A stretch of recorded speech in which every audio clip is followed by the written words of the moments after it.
Good morning everyone. मेरा नाम है यश एंड स्वागत है आपका फिर से एक नए वीडियो के अंदर। आज हम बात करेंगे बुक नंबर 1 कंपैरेटिव पॉलिटिक्स, उसका चैप्टर नंबर 1 जिसका नाम है एंड ऑफ बाइपोलैरिटी। इस वीडियो को स्टार्ट करने से पहले या फिर मैं कहूं इस चैप्टर को स्टार्ट करने से पहले कुछ बेसिक टर्म्स और एक छोटी सी स्टोरी है जो आपको जानना जरूरी है। जैसे कि हम बात करते हैं बाइपोलैरिटी, तो क्या है बाइपोलैरिटी, हम इसकी बात करेंगे। एक्चुअली बाइपोलैरिटी है क्या और इसका एंड कैसे हुआ। अब किसी भी चीज का एंड करने से पहले हमें उस चीज के बारे में जानना पड़ेगा कि भाई बाइपोलैरिटी होती क्या है। तो एक बहुत ही क्रिस्प और सिंपल लैंग्वेज में मैं आपको समझाने चाह रहा हूं क्या होती है बाइपोलैरिटी। मेरे साथ बने रहिए, चलिए स्टार्ट करते हैं। देखिए हमारे पास टर्म है बाइपोलैरिटी। अब आप ऐसे समझिए वर्ल्ड वॉर 2 का टाइम चल रहा है या फिर हम कह सकते हैं वर्ल्ड वॉर 2 एंड हुई है। ठीक है, वर्ल्ड वॉर 2 का एंड हुआ है। और वर्ल्ड वॉर 2 कब एंड हुआ है? वर्ल्ड वॉर 2 एंड हुआ है 1945 के अंदर। आपका वर्ल्ड वॉर 2 एंड हो चुका है। वर्ल्ड वॉर 2 एंड होने के बाद हमारा वर्ल्ड जो कि है वर्ल्ड, अब ये वर्ल्ड एक तरफ हम देखते हैं, सब आप ऐसे इसको एग्जांपल चलो कि ये वर्ल्ड है और वर्ल्ड के दोनों तरफ हमें देखने को मिलती है टू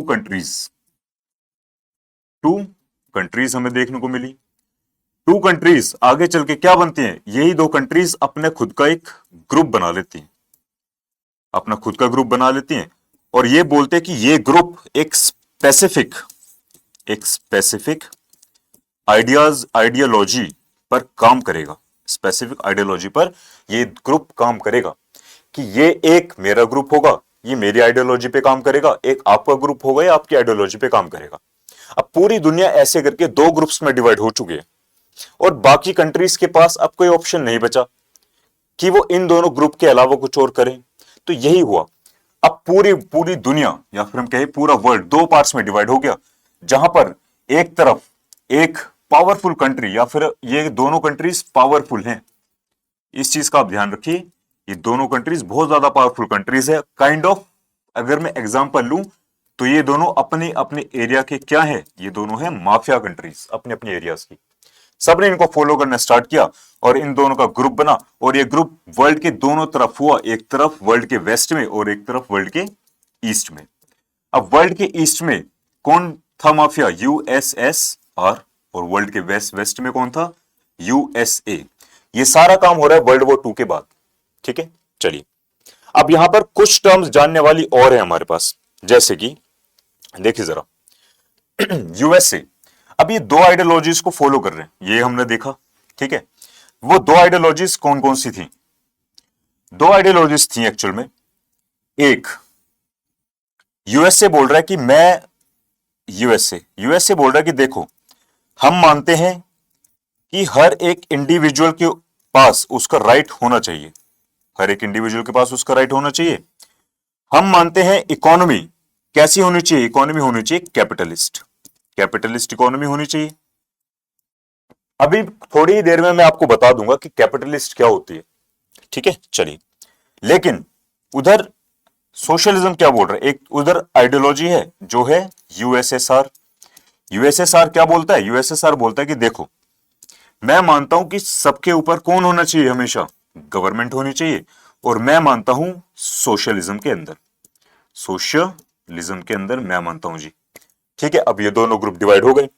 अब इन्होंने क्या काम करा? यूएसएसआर बोल रहा है जो जो सोशलिज्म में मानता है वो मेरी तरफ आ जाओ और हम मिलके क्या बनाएंगे? हम मिलके बनाएंगे सोवियत यूनियन। ठीक है, यूएसए ने क्या बोला? जो जो कैपिटलिज्म में मानता है वो आ जाओ हमारी तरफ और हम क्या बनाएंगे? कैपिटलिस्ट। और इन दोनों ने अब एक ग्रुप भी बनाते हैं ये लोग, ये अपना अपना ग्रुप बना लेते हैं कि देखो अब हम साथ में तो आ गए हैं, तो अपना अपना ग्रुप बना लेते हैं और इस ग्रुप का हम नाम रख देंगे जी वॉरसो। या चलो ये वाली स्टोरी जस्ट अभी मैं आपके सामने लेके आऊंगा। देखिए जरा, आप बस अभी के लिए आप इतना जानिए कि वर्ल्ड में 2 ग्रुप्स बन चुके हैं। ठीक है, अब देखो वर्ल्ड पूरी तरीके से 2 ग्रुप्स में डिवाइड हो चुका है। इन्हीं ग्रुप्स को या फिर इसी कंडीशन को या फिर मैं बात करूं इसी सिचुएशन को जहां पर वर्ल्ड 2 पार्ट में डिवाइड हो चुका है, इसी सिचुएशन को हम क्या बोलते हैं? इसी सिचुएशन को हम बोलते हैं बाइपोलैरिटी। ठीक है जी, समझ गए आप? इसी सिचुएशन को हम क्या बोलते हैं? इसी सिचुएशन को हम बोलते हैं बाइपोलैरिटी। अब बाइपोलैरिटी, अब देखो यहां पर दो ग्रुप्स हैं। अब चैप्टर की थीम यहां पर क्या बताती है कि इन दोनों ग्रुप्स में से फॉर श्योर कोई एक ग्रुप खत्म हो जाएगा, कोई एक साइड खत्म हो जाएगी। और इस सिनेरियो में कौन सी साइड खत्म होती है? ये यूएसएसआर। यूएसएसआर लास्ट में जाके यूएसएसआर का एंड हो जाता है। और जैसे यूएसएसआर एंड हो जाता है तो दो ग्रुप्स में से अब कितने ग्रुप बचे? एक ही ग्रुप बचा, है ना। ग्रुप इन द सेंस कि अब तो एक ही आइडियोलॉजी बची, यूएस सोशलिज्म वगैरह जब एंड हो जाएगा एक ही आइडियोलॉजी बची, तो यहां पर बाइपोलैरिटी का एंड हो जाएगा। यही आपके चैप्टर का थीम है, एंड ऑफ बाइपोलैरिटी। ठीक है, एंड ऑफ बाइपोलैरिटी। अब यहां से एक्चुअल में चैप्टर स्टार्ट करते हैं। चलिए देखिए, मैं दो ग्रुप्स के आपसे बात कर रहा हूं, यह है यूएसए और यूएसएसआर। यूएसए और यूएसएसआर। यूएसए बोल रहा है कि देखो, मैं मानता हूं जी कैपिटलिस्ट इकोनॉमी के अंदर मैं हूं लिबरल डेमोक्रेसी, मेरी मार्केट फ्री है, मैं डेमोक्रेसी में बिलीव करता हूं, कैपिटलिज्म अच्छा होता है, कैपिटलिज्म सोशलिज्म जस्ट मैं अभी आपको बताऊंगा। यूएसए ये बात बोल रहा है। यूएसएसआर क्या बोल रहा है? देखो, मैं मानता हूं स्टेट प्लानिंग के अंदर कि हर एक चीज किसके हाथ में होनी चाहिए? हर एक चीज होनी चाहिए गवर्नमेंट के हाथ में। मैं मानता हूं सिंगल पार्टी स्टेट को। और मैं किस में बिलीव करता हूं? मैं बिलीव करता हूं आपका कम्युनिज्म में, या फिर मैं बिलीव करता हूं सोशलिज्म में। कि इकोनॉमी को कौन कंट्रोल करना चाहिए? इकोनॉमी को किसको कंट्रोल करना चाहिए? इकोनॉमी को कंट्रोल करना चाहिए स्टेट को। इसी को हम बोल रहे हैं सोशलिज्म, कि इकोनॉमी किसके लिए काम करेगी? सोसाइटी के लिए काम करेगी, स्टेट। ठीक है, आगे देखिए जरा। कैपिटलिज्म और सोशलिज्म एक्चुअल में क्या बात कर रहे हैं? Capitalism and economic system where private individuals own businesses. यहां पर प्राइवेट इंडिविजुअल ओन करते हैं बिजनेस को सारा। ठीक है, यहां पर गवर्नमेंट का कुछ लेना देना नहीं है मार्केट से, कि मार्केट के अंदर क्या बन रहा है, क्या जा रहा है, कितने में बिक रहा है। गवर्नमेंट कुछ नहीं रेगुलेट करती। यहां पर गवर्नमेंट सिर्फ क्या देखती है कि ठीक है, सब कुछ लॉ के अकॉर्डिंग आपका चलना चाहिए। ठीक है, चलिए। लेकिन सोशलिज्म के अंदर क्या हो रहा है? सोशलिज्म के अंदर क्या हो रहा है? सोशलिज्म ठीक इससे उल्टी बात बोलता है। सोशलिज्म क्या बोलता है? An economic system where major resources and industries are owned by owned और कंट्रोल बाय स्टेट। स्टेट का मतलब यहां पर क्या है? स्टेट का मतलब है यहां पर गवर्नमेंट की। रिसोर्सेज, इंडस्ट्रीज, मार्केट, इकोनॉमी कौन कंट्रोल करता है? यहां पर गवर्नमेंट कंट्रोल करती है। किसके लिए कंट्रोल करती है? पब्लिक वेलफेयर के लिए यहां पर कंट्रोल करती है। आगे चलिए, अब देखिए, यह है वो यूएसएसआर, जो दूसरा वाला ग्रुप था ना, यह है वो एक्चुअल में ग्रुप जो एंड में जाकर क्या हो जाएगा? आपका डिसइंटीग्रेट। डिसइंटीग्रेट यानी कि बिखर जाएगा, खत्म हो जाएगा एक तरीके से एंड तक जाते जाते। और इसी की स्टोरी हम इस चैप्टर के अंदर कवर करेंगे। चलिए, इस चैप्टर को कवर करने से पहले एक चीज हम और देखते हैं। यहां पर आप आइए, यहां पर इन दोनों ने अपने अपने ब्लॉक्स बांट दिए।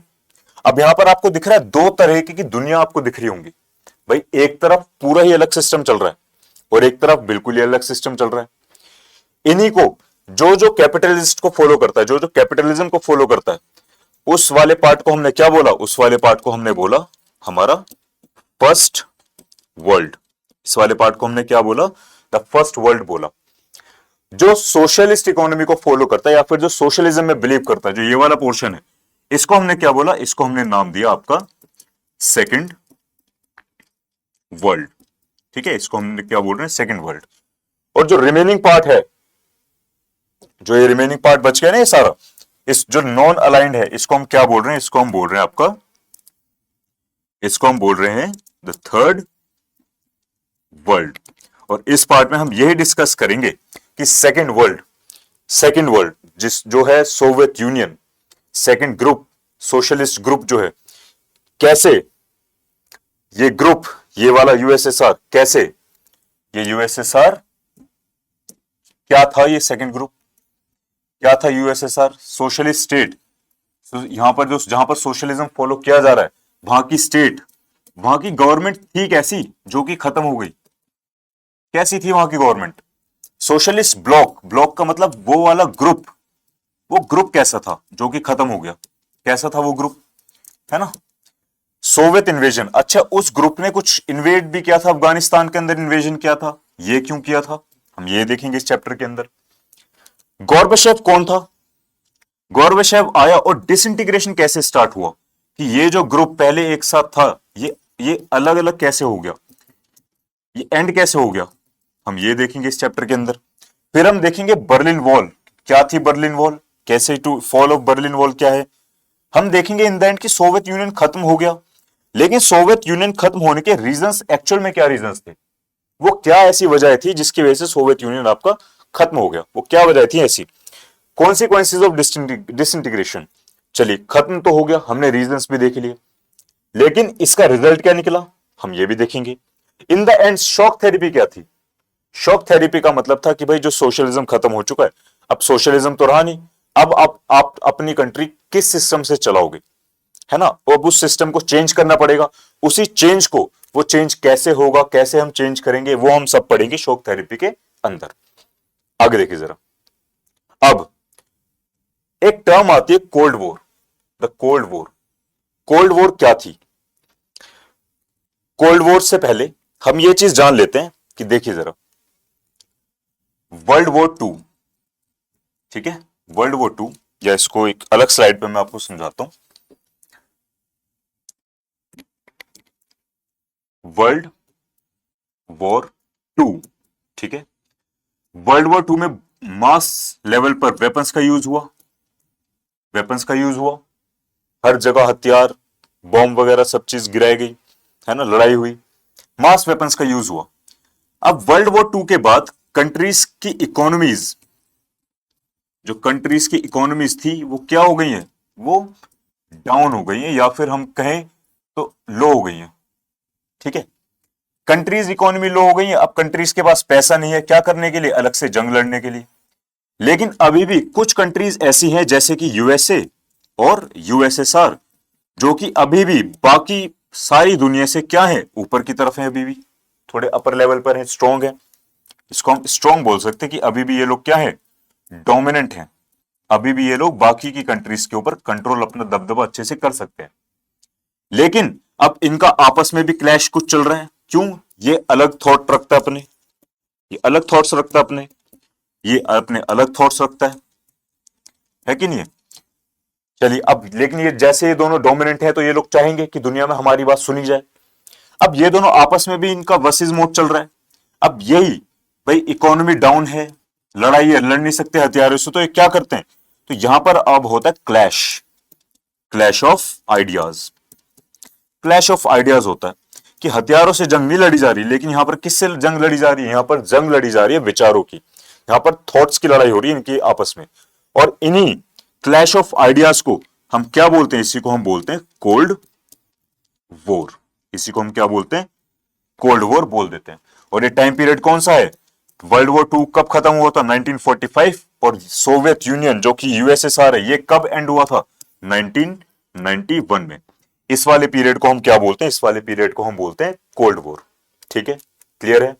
अब आपको बाइपोलैरिटी का मतलब समझ आया, आपको समझ आया फर्स्ट वर्ल्ड सेकंड वर्ल्ड क्या था, आपको समझ आया कोल्ड वॉर क्या थी, है कि नहीं, आपको कैपिटलिज्म आपने देखा, सोशलिज्म।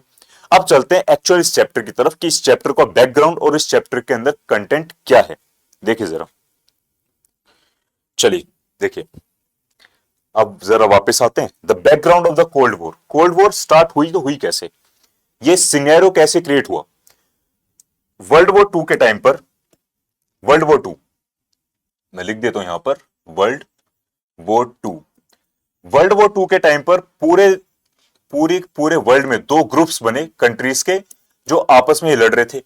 एक ग्रुप को हम क्या बोलते हैं, अलीड फोर्सेस या फिर एलाइड फोर्सेस हम बोलते हैं, और एक ग्रुप को हम क्या बोलते हैं, एक ग्रुप को हम बोलते हैं एक्सिस पावर, एक ग्रुप को हम एक्सिस पावर बोल देते हैं, ठीक है। चलिए, अब एलिट ग्रुप के अंदर कौन कौन सी कंट्रीज थी, एलिट ग्रुप के अंदर था आपका यूएसए, यूएसएसआर, ब्रिटेन और आपका फ्रांस, ठीक है। और इसके अंदर कौन कौन थे, एक्सिस पावर के अंदर थे आपकी जर्मनी,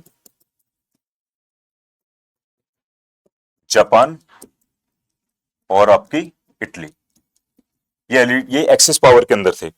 वर्ल्ड वॉर टू में क्या होता है कि जर्मनी अटैक करता है ईस्ट यूरोपियन कंट्रीज के ऊपर, ईस्ट यूरोपियन कंट्रीज के ऊपर अटैक करते करते जर्मनी किसके आगे आके खड़ा हो जाता है? जर्मनी आगे खड़ा हो जाता है यूएसएसआर के आगे, यानी कि उस टाइम का यूएसएसआर और आज का रशिया यूएसएसआर के आगे आके खड़ा हो जाता है। अब यूएसएसआर जर्मनी के ऊपर रिटेलिएट करता है और जर्मनी को क्या करता है? जर्मनी को हरा देता है। और इससे क्या होता है? एक्सिस पावर हार जाती है और जीतता कौन है? Elite forces. यानी कि कौन जीतता है उस टाइम पे? Elite forces. यहां पर आप मैप देख पा रहे होगे, ब्रिटेन, यूएसए और यूएसएसआर, ये तीनों लोग जीतते हैं। और किसके ऊपर जीतते हैं? जर्मनी के ऊपर ये लोग जीत जाते हैं। अब जब ये लोग जर्मनी के ऊपर जीत जाते हैं, अब जर्मनी में एक पावर वैक्यूम क्रिएट होता है, या फिर मैं बोलूं तो यूरोप के अंदर एक पावर वैक्यूम क्रिएट होता है। देखो ये था आपका, ये था जर्मनी, ये जर्मनी था, और जर्मनी के इस तरफ ये पूरा का पूरा अगर मैं बोलूं तो ये है यूरोप, ठीक है। जर्मनी के इस तरफ ईस्ट यूरोप है और जर्मनी के इस तरफ आपका वेस्ट यूरोप है। जर्मनी ने जब यूएसएस, और इस तरफ कौन सी कंट्री है? इस तरफ है यूएसएसआर। जब जर्मनी ने इस तरफ अटैक किया था, है ना, जब जर्मनी ने इस तरफ अटैक किया था तो जर्मनी ने ये वाला एरिया भी अपने कंट्रोल में ले लिया था। जब जर्मनी ने ये वाला एरिया अपने कंट्रोल में लिया और यूएसएसआर ने जर्मनी को हरा दिया, तब क्या हुआ? तब हुआ कि यहां पर जितने भी कंट्रीज थी, जैसे कि एक कंट्री थी यहां पर पोलैंड, एक थी यहां पर हंगरी, और एक है यहां पर आपकी बुल्गारिया। इन कंट्रीज के ऊपर यूएसएसआर ने क्या बोला? इन कंट्रीज के अंदर कुछ ग्रुप थे जो कि सोशलिज्म के आइडियाज को सपोर्ट करते थे, जो कि सोशलिज्म के आइडियाज को सपोर्ट करते थे, और इन्हीं की वजह से यूएसएसआर और इनका एक अच्छा सा ग्रुप बन गया, ठीक है। अब देखो जरा यहां पर वापस आ जाइए जर्मनी के ऊपर, यह है आपका जर्मनी। जर्मनी, अब जर्मनी के अंदर से पावर तो गई, जर्मनी में कौन पावर में था? हिटलर था। हिटलर तो जा चुका है भाई, वर्ल्ड वॉर 2 में मारा गया हिटलर, यूएसएसआर ने मरवा दिया, मतलब मार दिया, सॉरी। उसके बाद जर्मनी में पावर वैक्यूम क्रिएट हुआ और यहां पर यूएसएसआर को एक अपॉर्चुनिटी दिखी कि क्यों ना मैं जर्मनी के ऊपर अपना कंट्रोल कर लेता हूं। इससे क्या होगा? मेरे आइडियाज अब सब में फैल जाएंगे और यूएसए से ऊपर मैं हो जाऊंगा। यही बात हुई, और सेम यही बात हुई। और अब यूएसए और यूएसएसआर, एक तरफ यूएसएसआर और एक तरफ यूएसए, अब ये दोनों सेम टेबल पर आ चुके हैं और इनमें आपस में अब बहसबाजी स्टार्ट हो गई है कि यूरोप के ऊपर, जर्मनी के ऊपर कंट्रोल किसका होगा, क्योंकि एक ही ग्रुप में थे दोनों जो जीते थे, लेकिन अब ग्रुप के अंदर ही बहस हो गई कि भाई किसका कंट्रोल होगा? जर्मनी के ऊपर। तो एक डिसीजन पे फाइनल करते हैं कि ठीक है, हम जर्मनी को हाफ हाफ डिवाइड करेंगे, वेस्ट जर्मनी को आप रख लेना, यानी कि यूएसए वाले रख देंगे, और ईस्ट जर्मनी को आप रख लेना, यानी कि कौन? यूएसएसआर वाले रख देंगे, ठीक है। चलिए, ये डिसाइड हो गया। अब ये डिसाइड हुआ, लेकिन बात आगे फिर से फंस गई कैपिटल के ऊपर। जर्मनी की कैपिटल क्या है? जर्मनी की कैपिटल है आपकी बर्लिन। बर्लिन के ऊपर बात आगे फंस गई। लेकिन कैपिटल इतना इंपॉर्टेंट क्यों है? जैसे कि इंडिया का सारा कामकाज कहां से चलता है? न्यू दिल्ली से चलता है। इंडिया की कैपिटल है न्यू दिल्ली। अगर न्यू दिल्ली के ऊपर कुछ अटैक हो जाता है, या फिर न्यू दिल्ली कंट्रोल में आ जाता है, किसी अपनी एनिमी कंट्री के कंट्रोल में आ जाता है, तो पूरा इट काइंड ऑफ ये मान लिया जाएगा कि भाई इंडिया कंट्रोल में आ गया है, क्योंकि एडमिनिस्ट्रेशन सारा यहीं से चलता है, आपका सारे डिसीजन यहां से लिए जाते हैं। तो यूएस से इसी बात पाया कि भाई जब कैपिटल आपके पास है, फिर ये क्या बात हुई? फिर ये डिसीजन लिया गया कि ठीक है, हम बर्लिन को भी हम क्या कर देंगे? हम बर्लिन को भी डिवाइड कर लेंगे हाफ हाफ, और हाफ हाफ डिवाइड करने के बाद बर्लिन क्या हुआ? वेस्ट बर्लिन ये रहा आपका, ये है आपका बर्लिन, ये वाला एरिया जो छोटा सा आपको दिख रहा है, ये बर्लिन है, ठीक है। अब बर्लिन कैपिटल, बर्लिन क्या हुआ? बर्लिन को भी हाफ इन्होंने डिवाइड किया, और हाफ डिवाइड करने के बाद वेस्ट बर्लिन गया यूएसए, ब्रिटेन, फ्रांस के पास, और ईस्ट जर्मनी, या फिर हम बोले ईस्ट बर्लिन किसके पास गया? ईस्ट बर्लिन चला गया यूएसएसआर के पास। अब यहां पर एक प्रॉब्लम थी। यहां पर प्रॉब्लम क्या थी? जो बर्लिन के जो लोग हैं ना, बर्लिन के जो लोग जो कि ईस्ट बर्लिन में रह रहे हैं, ईस्ट बर्लिन में जो भी लोग रह रहे हैं, वो लोग वेस्ट बर्लिन की तरफ शिफ्ट होना स्टार्ट हुए कुछ टाइम के बाद। क्यों? क्योंकि सोशलिस्ट सिस्टम थोड़ा सा डोमिनेंट था, क्योंकि यहां पर हर एक चीज किसके अकॉर्डिंग होती है? सरकार के अकॉर्डिंग होती है। लेकिन वेस्ट बर्लिन जहां पर कैपिटलिज्म चलता है, वहां पर तो भाई हर कोई अपने हिसाब से काम कर सकता है। हर किसी के प्रॉफिट के ऊपर, हर किसी के पैसे के ऊपर किसका राइट होगा, किसका अधिकार होगा? उसका खुद का अधिकार होगा। लेकिन सोशलिज्म के अंदर क्या है? चाहे पैसा हो, इंडस्ट्री हो, कुछ भी हो, किसका अधिकार होगा, किसका राइट होगा? उसके ऊपर गवर्नमेंट का राइट होगा। तो यहां पर क्या कोई इंसान चाहेगा कि मेरी सारी प्रॉपर्टी गवर्नमेंट ले ले, या मेरी प्रॉपर्टी के ऊपर गवर्नमेंट ही अपना अधिकार बना के रखे?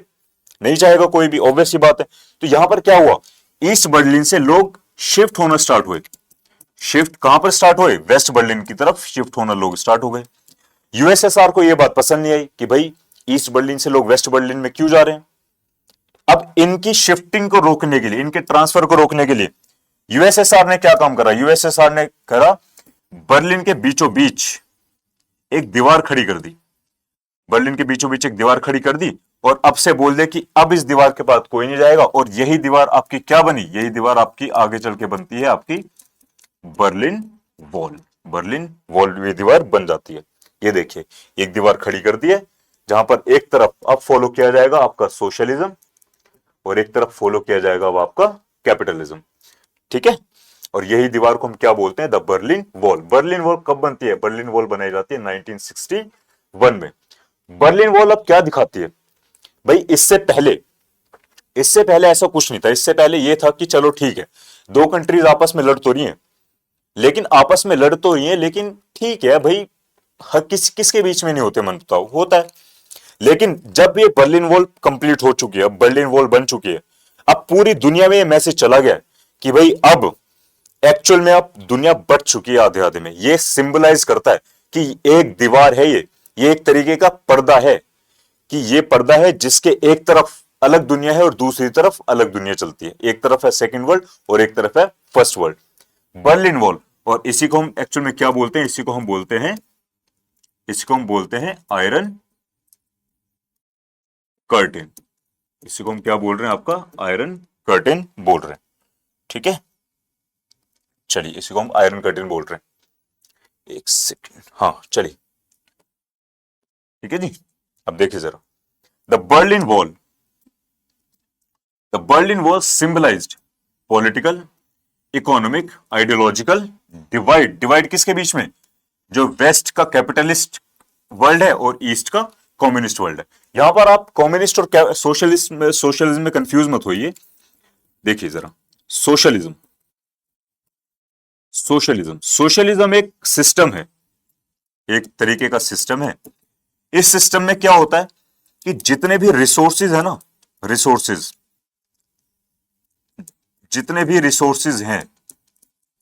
उन रिसोर्सेज जैसे कि आपकी लैंड, ठीक है, जैसे कि कुछ भी प्रॉपर्टीज हो गई या फिर कुछ भी एनी मीन्स ऑफ प्रोडक्शन हो गया, उसके ऊपर किसका राइट होता है, हमेशा उसके ऊपर राइट होता है गवर्नमेंट का पूरी तरीके से। यहां पर किसी एक इंसान की प्रॉपर्टी नहीं होती, यहां पर सरकार की प्रॉपर्टी होती है, और सरकार नीड्स के अकॉर्डिंग, वेलफेयर के अकॉर्डिंग वो सब के बीच में बांट देती है, डिस्ट्रीब्यूट कर देती है। लेकिन कम्युनिज्म क्या है, कम्युनिज्म आप ये मान लो कि प्रो वर्जन है एक्चुअल में। इसको अगर मैं एक अलग पेज पे समझाऊं तो आप लोग ऐसे भी देख सकते हो। देखिए जरा, सोशलिज्म, हमारे पास तीन आइडियोलॉजीज हैं।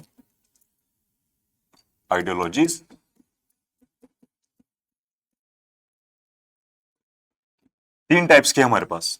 फर्स्ट है हमारे पास कैपिटलिज्म, सेकंड है हमारे पास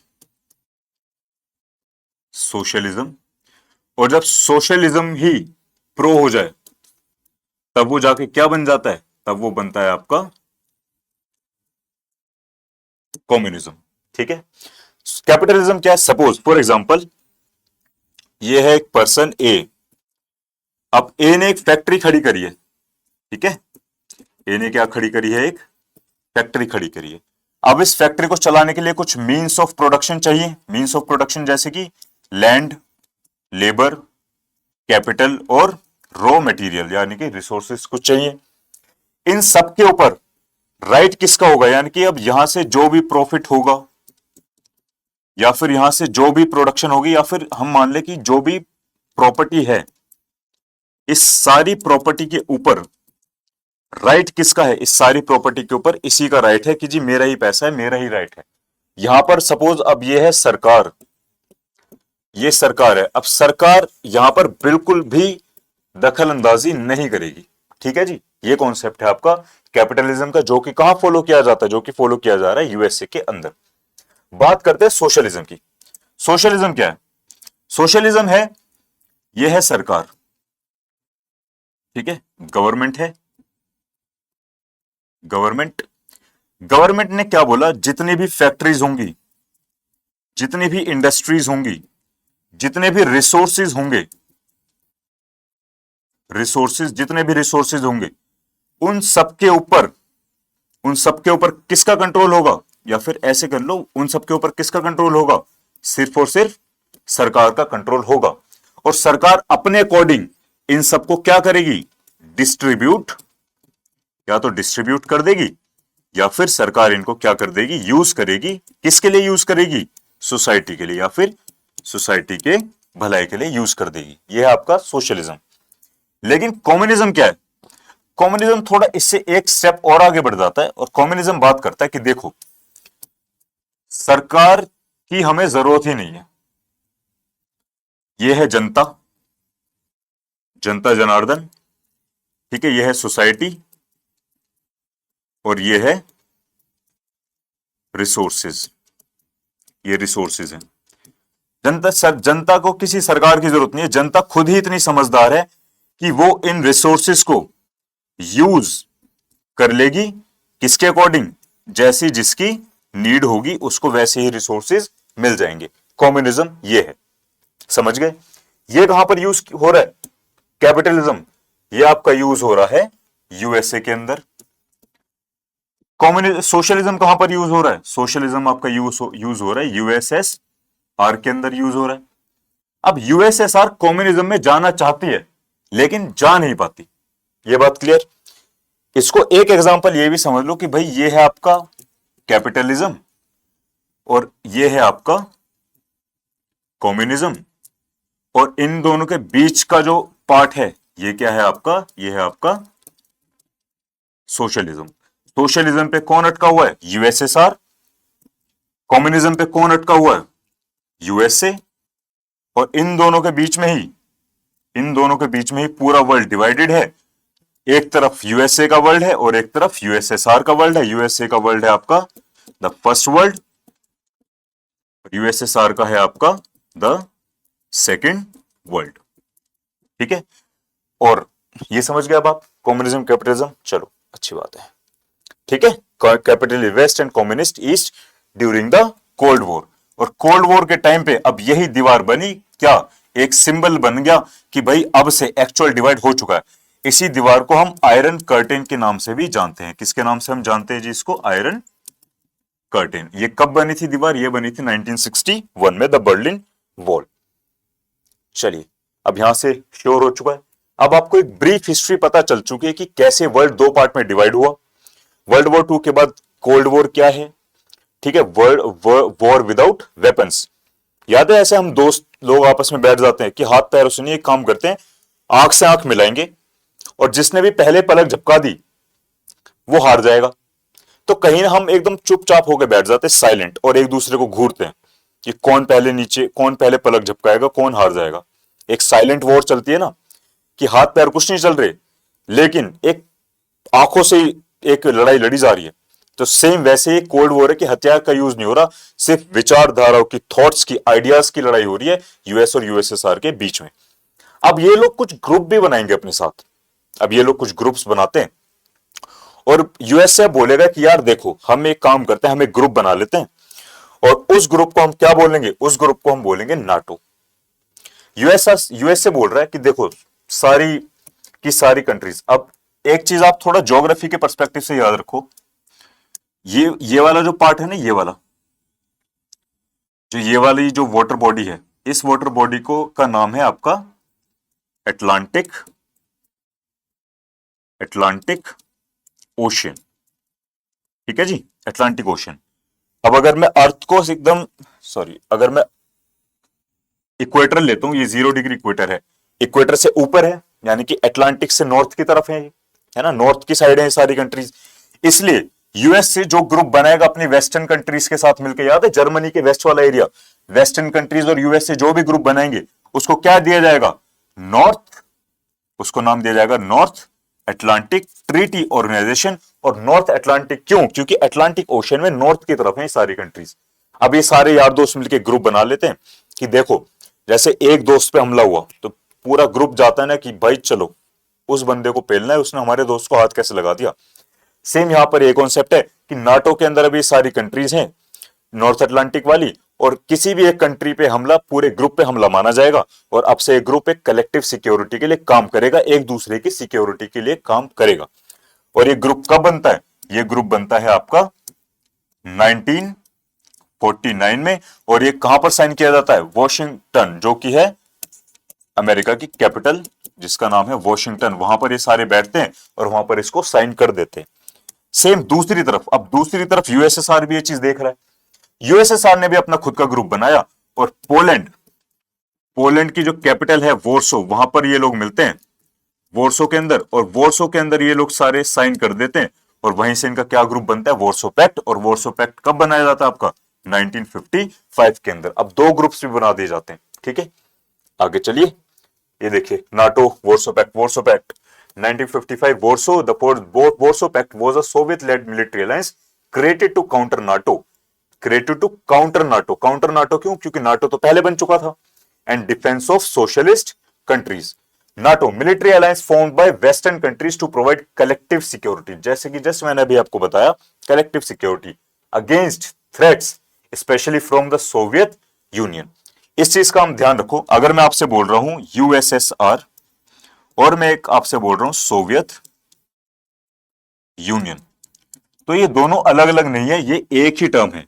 ठीक है, एक ही जगह के लिए, एक ही ग्रुप के लिए यूज किया जा रहा है, यूएसएसआर और सोवियत यूनियन। चलिए आगे चलते हैं। अब कुछ टाइम होता है, आगे टाइम जाता है, और कुछ टाइम के बाद अब हम देखेंगे कि कैसे इनमें से एक ग्रुप क्या हो जाता है? खत्म हो जाता है। ठीक है, एक सेकेंड, अब आगे टाइम जाता है और हम देखेंगे कि यूएसएसआर, ये जो सोवियत यूनियन है, ये जो सोवियत यूनियन है, ये कुछ गलतियां करेगा, कुछ मिस्टेक्स कर देगा, कुछ मिस्टेक्स करेगा, और इन्हीं मिस्टेक्स के चलते इसका क्या हो जाएगा? इसका एंड हो जाएगा। एक टाइम ऐसा आएगा जब ये वाली जो कंट्रीज हैं, जो ये वाली कंट्रीज दिख रही है ना आपको, एक सेकंड, जो आपको ये वाली जो कंट्रीज दिख रही है, ये वाली Poland, Czechoslovakia, Hungary, Bulgaria, Romania, east Germany, ये वाली कंट्रीज याद है ये सोवियत यूनियन के साथ आ गई थी जब जर्मनी को इन्होंने हराया था। तो इन्होंने बोला कि ठीक है, आपने हमारे ऊपर से जर्मनी का कंट्रोल हटाया, तो अब हम भी सोशलिज्म को अच्छा मानते हैं, हम सोशलिस्ट कंट्री, हम सोवियत यूनियन के साथ आ जाते हैं। सोवियत यूनियन कुछ ऐसी मिस्टेक्स करेगा जिसकी वजह से ये कंट्रीज भी सोवियत यूनियन के खुद ही अगेंस्ट हो जाएंगी, और जो बर्लिन वॉल बनी थी, जो बर्लिन वॉल बनी थी, ये खुद ही क्या करेंगे? बर्लिन वॉल को गिरा देंगे, इसको ब्रेक कर देंगे। और जैसी बर्लिन वॉल ब्रेक होगी, पूरी दुनिया में ये मैसेज जाएगा कि अब दो जो बाइपोलैरिटी वो खत्म हो चुकी है। क्यों? क्योंकि जो बीच की दीवार थी वही खत्म हो चुकी है, अब तो पूरी दुनिया एक हो चुकी है दोबारा। ठीक है, आगे देखो, the fall of Berlin wall. अब यहां से ही आपका एक्चुअल चैप्टर स्टार्ट होता है। अब तक जो हमने देखा वो थी आपके चैप्टर की कुछ इंपॉर्टेंट टर्म्स और कुछ इंपॉर्टेंट कॉन्सेप्ट्स जो आपको पता होना जरूरी था, है ना। अब हम यहां से एक्चुअल चैप्टर स्टार्ट करते हैं कि क्यों यूएसएसआर खत्म हुआ, क्या रीजंस थे उसके एंड होने के। यूएसएसआर, सोवियत यूनियन या फिर सोशलिज्म, और जो वहां पर फॉलो किए करती थी वहां की सरकार, वो एक्चुअल में थी कैसी? क्या फीचर्स थे उनके? क्या वो डोमिनेंट थे? क्या वो डेमोक्रेटिक थे? क्या वो लिबरल्स थे? कैसे थे वो लोग? मतलब वो ग्रुप कैसा था? उस ग्रुप की इकोनॉमी कैसी थी? फीचर्स कैसे थे? उसने क्या क्या मिस्टेक्स करी जिसकी वजह से यूएसएसआर, सोवियत यूनियन खत्म हो गया? यहां से अब आगे बढ़ते हैं, देखिए जरा, what was the Soviet system. Soviet system था क्या एक्चुअल में? Soviet system, socialist block and socialist state. आप इस चीज को समझो,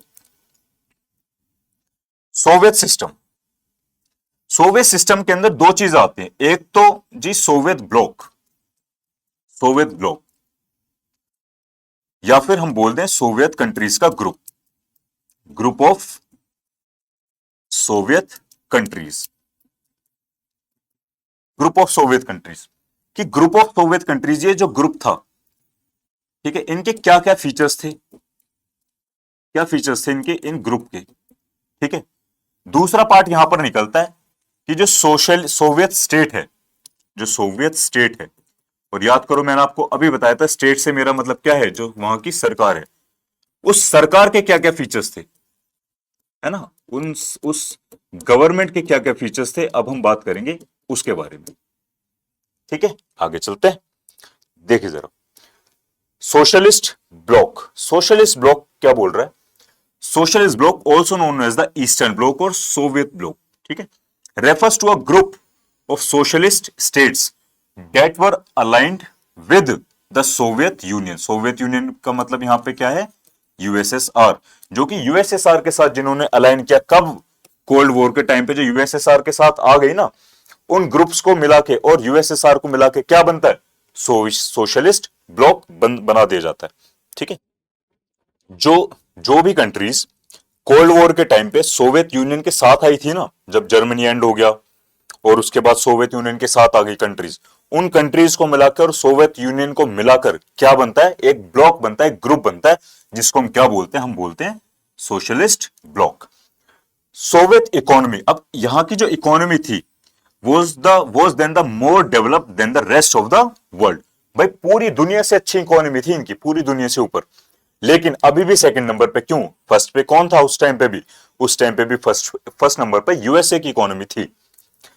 इन लोगों के पास क्या था? Complex communication network, vast energy resources, इनके पास तेल, इनके पास है आयरन, इनके पास है स्टील, इनके पास है मशीनरी, प्रोडक्शन बहुत अच्छे लेवल की करते हैं ये लोग, और कॉम्प्लेक्स ट्रांसपोर्ट सेक्टर भी इनके पास है। दूसरी चीज, डोमेस्टिक कंज्यूमर इंडस्ट्री इनकी बहुत अच्छी है। डोमेस्टिक कंज्यूमर इंडस्ट्री होती है कि डे टू डे लाइफ में जो भी छोटी से छोटी और बड़ी से बड़ी चीज एक ह्यूमन बीइंग को, एक इंसान को चाहिए यूज करने के लिए, वो सब कुछ इन्हें इंपोर्ट करने की जरूरत नहीं पड़ रही, वो सब कुछ ये लोग घर में ही बना रहे हैं। यानी कि इनकी डोमेस्टिक इंडस्ट्री बहुत अच्छी है। एक सुई से लेकर एक कार तक, from pin to car, everything is produced in the country, ठीक है। देखिए, बट लेकिन एक कमी है यहां पर। क्या कमी है? ये क्वालिटी में पीछे रहते हैं थोड़ी। किससे पीछे रहते हैं? वेस्ट की क्वालिटी। जो प्रोडक्ट्स वेस्ट में बन रहे हैं ना, उस प्रोडक्ट से इनकी क्वालिटी थोड़ी सी कम रहती है। हमने देखा सोशलिस्ट ब्लॉक के उस ग्रुप के क्या फीचर्स थे, इस ग्रुप के क्या फीचर्स थे, हमने ये चीज देखी। अब हम देखते हैं इनकी स्टेट के या फिर इनकी सरकार के क्या क्या फीचर्स थे। State ownership was the dominant थी बहुत ज्यादा इनकी ओनरशिप, कि भाई इसके ऊपर हमारा ही राइट है बस, और किसी का राइट नहीं है इसके ऊपर। यानी कि राइट सिर्फ गवर्नमेंट का होगा और किसी का राइट नहीं होगा। Ensure minimum standard of living, लेकिन हम हर इंसान के लिए एक minimum standard of living ensure करेंगे कि भाई आपको रोटी, कपड़ा, मकान और हेल्थ वगैरह सब कुछ ठीक ठाक मिलती रहे। Government subsidise basic necessities, very bureaucratic, बहुत ज्यादा ब्यूरोक्रेटिक थे। देखा आपने आजकल भी, जैसे कि पुलिस वाले होते हैं, वो अपनी चलाते हैं हर बात में, कि खुद अगर कुछ काम करें कोई दिक्कत वाली बात नहीं, हो जाता है। लेकिन अगर तुमने ये काम कर दिया, अरे कर कैसे दिया, तुम्हें तो हम जेल में भेजेंगे जी, कर कैसे दिया तुमने, तुम्हें पता नहीं यहां पर हमारा राज चलता है। सेम वहां पर भी ये वाला सिस्टम चल रहा है। क्या? बहुत ज्यादा ब्यूरोक्रेटिक है इनकी स्टेट, इनकी गवर्नमेंट बहुत ज्यादा अथॉरिटेरियन है, किसी की कुछ सुनते ही नहीं है। कहीं ना कहीं ये चीज लोगों के लिए एक मुसीबत वाली बात भी बन जाती है, ठीक है। लैक ऑफ डेमोक्रेसी, डेमोक्रेसी नाम की कोई चीज नहीं है। डेमोक्रेसी क्या होता है? एक बेसिक पॉलिटिकल साइंस का कॉन्सेप्ट है डेमोक्रेसी। डेमोक्रेसी का मतलब होता है कि हम आपको एक चॉइस दे रहे हैं कि ये 5 लोग खड़े हैं, इन 5 लोगों में से आप चूज कर लो आपको किसे इलेक्शन जिताना और आप क्या चाहते हो कि कौन आपका लीडर बने। ये है डेमोक्रेसी, कि आपको आपसे पूछा जाता है कि बताओ किसको लीडर बना दें आपका, ये डेमोक्रेसी है। लेकिन यहां पर डेमोक्रेसी नाम की कोई चीज नहीं है सोशलिस्ट सिस्टम के अंदर। यहां पर क्या चल रहा है? डेमोक्रेसी नहीं, आपकी बेसिक नेसेसिटीज पूरी हो रही है बस, अब आपकी सरकार एक ही रहेगी जो कि हम है। अब हम अपने हिसाब से देखेंगे क्या करना है। आपको कोई राइट नहीं है, आपको बोलने का कुछ राइट नहीं है, कुछ नहीं है, बस आप चुपचाप बैठो और मजे लो बस। आगे देखिए जरा, अब एक टर्म आती है arms race. The Soviet Union manage to match the US from time to time but at a great cost. Soviet Union lagged. Soviet Union, arms race क्या है? आर्म्स रेस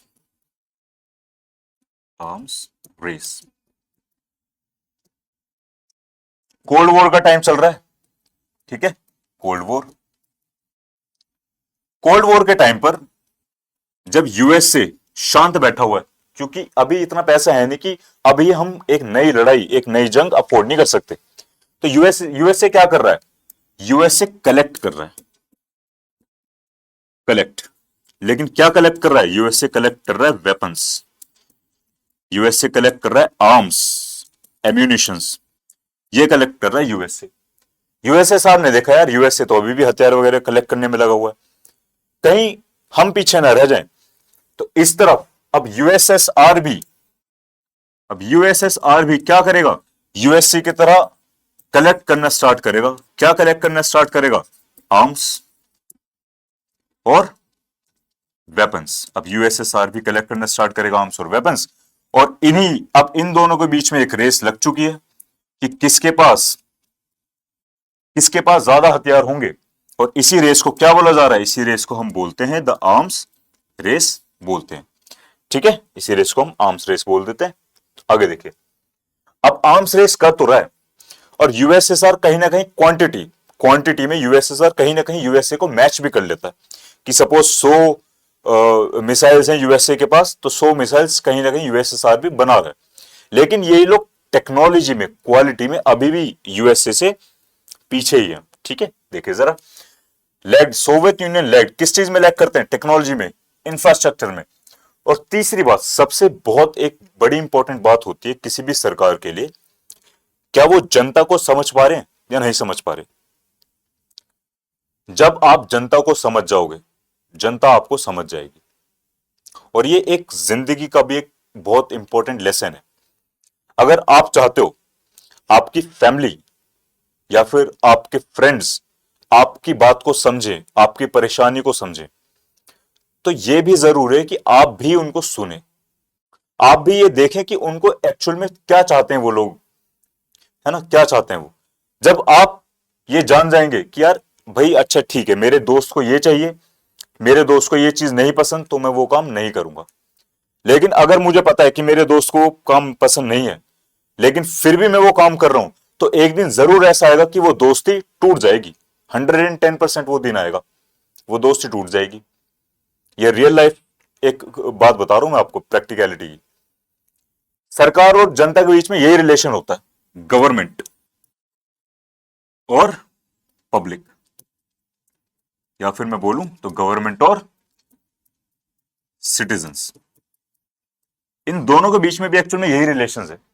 भाई सिटीजन्स ने भरोसा किया हुआ सरकार के ऊपर कि हमसे ऊपर सरकार बैठी है और कोई हमारा भले ही हमारा साथ दे या ना दे, लेकिन हमें पक्का भरोसा है कि वो सरकार, वो गवर्नमेंट जरूर हमारा साथ देगी। लेकिन जब वही गवर्नमेंट करप्ट हो जाए, वही गवर्नमेंट अपने प्रोमिस से, अपने वादों से मुकर जाए, क्या ये ट्रस्ट जो बना था, ये ट्रस्ट ब्रेक होगा या नहीं होगा, बताइए जरा। ये ट्रस्ट ब्रेक होगा या नहीं होगा? 110% श्योर है कि ये ट्रस्ट जरूर ब्रेक होगा अगर गवर्नमेंट ने सिटीजन्स की को कभी समझा नहीं, सिटीजन्स की एस्पिरेशंस को कभी नहीं देखा, कभी माना ही नहीं। ये ट्रस्ट हमेशा ब्रेक होगा। और जब ये ट्रस्ट ब्रेक हो गया तो ये रिश्ता, ये बॉन्ड भी खत्म हो जाएगा और इन द एंड ये सरकार भी गिर जाएगी। इसका परफेक्ट एग्जांपल आपने देखा 2014 के अंदर इंडिया में, जब कांग्रेस की गवर्नमेंट लोगों की एस्पिरेशंस पूरी करने में नाकाम रही। लोगों का सरकार पे से भरोसा उठ गया, सरकार गिर गई और एक दूसरी गवर्नमेंट पार्टी रूलिंग में आई जिसका नाम था बीजेपी। सेम 2026 में जो आज का जो टाइम चल रहा है, इसमें भी अगर आप आजकल न्यूज देख पा रहे हो, आजकल भी सेम यही सिनेरियो हो रहा है। सरकार समझ ही नहीं पा रही लोगों को एक्चुअल में चाहिए क्या। हमें चाहिए development, economic development, social development, हमें चाहिए एजुकेशन, लेकिन आप अलग ही मुद्दों पे बात करे जा रहे हो। और इन फ्यूचर क्या सिनेरियो होगा, क्या नहीं होगा, मैं इस बात की श्योरिटी नहीं लेता है, लेकिन हां मैं ये जरूर बोलता हूं कि अगर हम पास्ट को देखें तो यही होता है, जब जब सरकार ने जनता के भरोसे को ठुकराया, जब जब सरकारें गिर गई। चलिए फिर से वापस अपने टॉपिक पर आते हैं, fulfilling the political and economic aspirations of citizens. Soviet union अपनी इकोनॉमिक एस्पिरेशंस जो लोगों की थी कि भाई वो भी तो चाहते हैं कुछ ना कुछ प्रॉफिट करना, अपनी लाइफ में अच्छा कुछ करना, उन लोगों को कभी समझ ही नहीं पाई। ठीक है, आर्म्स रेस के चलते ज्यादातर पैसा कहां जाने लग गया, कहां पर, सिर्फ मिलिट्री के अंदर। आगे देखिए, सोवियत इन्वेजन ऑफ अफगान 1971। अब अफगानिस्तान का इन्वेजन बहुत ज्यादा एक इंटरेस्टिंग कहानी बन जाता है। कैसे, देखिए जरा। बात है 1978, एक छोटा सा बैकग्राउंड में आपको बताता हूं। 1978 अफगानिस्तान अफगानिस्तान। अफगानिस्तान में क्या होता है? अफगानिस्तान में कम्युनिस्ट गवर्नमेंट या फिर कम्युनिस्ट फ्रेंडली गवर्नमेंट वो है अभी रूलिंग में। 1978 में कम्युनिस्ट फैमिली गवर्नमेंट के अगेंस्ट, इनके अगेंस्ट एक ग्रुप खड़ा हो जाता है। उस ग्रुप का नाम क्या होता है? उस ग्रुप का नाम होता है मुजाहिदीन। मुजाहिदीन, ठीक है। यह ग्रुप खड़ा हो जाता है और ये वाली जो पार्टी है, ये पार्टी किसकी फ्रेंड है? काइंड ऑफ यूएसएसआर की फ्रेंड है। Friend in the sense USSR support करता है इस पार्टी को। और यूएसएसआर ने देखा यार ये ग्रुप इसी के अगेंस्ट खड़ा हुआ है और अगर ये पार्टी हार गई, यानी कि सरकार गिर गई, तो कहीं ना कहीं यूएसएसआर का जो अफगानिस्तान से सपोर्ट मिलता है, यूएसएसआर के पास से वो सपोर्ट खत्म हो जाएगा। तो हमें किसी भी हालत में इस सरकार को क्या करना है? हमें किसी भी हालत में इस सरकार को बचाना है। इसी सरकार को बचाने के लिए यूएसएसआर क्या करेगा? अब यूएसएसआर तालिबान को, यानी कि तालिबान कह रहा हूं, मुजाहिदीन को एंड करने के लिए, खत्म करने के लिए अब यूएसएसआर क्या करेगा? अफगानिस्तान में यूएसएसआर की एंट्री होगी और यहीं से शुरू होता है आपका अफगान इन्वेजन। और अफगान इन्वेजन कब करता है यूएसएसआर? अफगान इन्वेजन करता है 1979 के अंदर। समझ गए क्यों होता है अफगान का इन्वेजन? इसलिए होता है। Soviet Union of Afghanistan 1979, productivity and technology fell considerably behind that of the, this led to a shortage of, ठीक है। The Soviet invasion of Afghanistan, Soviet invasion of Afghanistan was not a random land grab. सिर्फ ऐसा नहीं था कि सिर्फ जमीन हथियाने के लिए सोवियत यूनियन अफगानिस्तान के अंदर घुस चुका है, बट अ डेस्परेट, ठीक है, but a desperate and ultimately backfiring move. Backfire किया किसने? यूएसएसआर ने बैकफायर किया मुजाहिदीन के against by the USSR to stabilise. किसको स्टेबल करने के लिए? ये जो सरकार थोड़ी सी क्रम्बल कर रही है ना, थोड़ी सी झटपटा रही है, इसको फिर से स्टेबल करने के लिए यूएसएसआर ने अटैक किया। यूएसएसआर घुसा अफगानिस्तान के अंदर, क्रम्बलिंग कम्युनिस्ट नेबर, ठीक है। इकोनॉमिकली क्या इफेक्ट पड़ा? जियोपॉलिटिकल क्या इफेक्ट पड़ा? इकोनॉमिकली भाई यूएसएसआर का ज्यादातर पैसा पहले वेलफेयर ऑफ सिटीजन्स में जाता था, लेकिन जब आर्म्स रेस स्टार्ट हुई, उस वहां से ज्यादातर पैसा यूएसएसआर का कहां जाने लग गया? हथियार खरीदने में। उससे भी कहीं ना कहीं जनता नाराज थी कि यार एक तो वैसे हमें फ्रीडम नहीं है, हमारे पास डेमोक्रेसी नहीं है, ऊपर से जो हमें वेलफेयर मिल रहा था वो भी आपने खत्म कर दिया। दूसरा झटका कहां लगा पब्लिक को? जब अफगान इन्वेजन कर दिया सोवियत यूनियन ने, कि एक तो वैसे ही पैसे से प्रॉब्लम चल रही है, ऊपर से सोवियत यूनियन ने क्या करा? अफगानिस्तान में भी आप पैसा खर्च कर रहे हो लड़ाई कर करके, ठीक है। एक तो इकोनॉमिक ये इफेक्ट पड़ा, दूसरा जियोपॉलिटिकल। सोवियत यूनियन इस वॉर में को हार जाता है। जब सोवियत यूनियन इस वॉर को हार जाता है, तब जो बाकी की जो कंट्रीज थी ना, जो सोवियत यूनियन का सपोर्ट कर रही थी, उन्होंने देखा यार जिस सिस्टम को हम सपोर्ट करते हैं, जिस सिस्टम से हमारी कंट्रीज चलती हैं, सोशलिस्ट सिस्टम से, क्या वो सिस्टम इतना कमजोर है कि एक छोटे से टेररिस्ट ग्रुप के अगेंस्ट हार गया? तो कहीं ना कहीं लैक ऑफ ट्रस्ट भी बिल्ड हुआ। यही हुआ देखो। और इसकी वजह से क्या हुआ? जो ईस्टर्न यूरोपियन कंट्रीज थी, उनके ऊपर से सोवियत यूनियन की ग्रिप कमजोर पड़ने लग गई है। डोमेस्टिकली क्या इंपैक्ट पड़ा? नेशनलिज्म ऊपर उठ के आया। नेशनलिज्म इन द सेंस कि भाई हम क्यों माने सोवियत कंट्रोल अपने ऊपर, हमारी भी तो कुछ एक आइडेंटिटी है ना, लोकल की है ना। ये सेम वैसे कि कुछ एक ट्राइबल ग्रुप है, आदिवासियों का ग्रुप है, वो कभी कभी बोल देते हैं कि भाई हम क्यों माने किसी सरकार का फैसला, ये जमीन हमारी है। अगर आपने देखी हो मूवी कांतारा, कांतारा के अंदर थी ना ये वाली बात।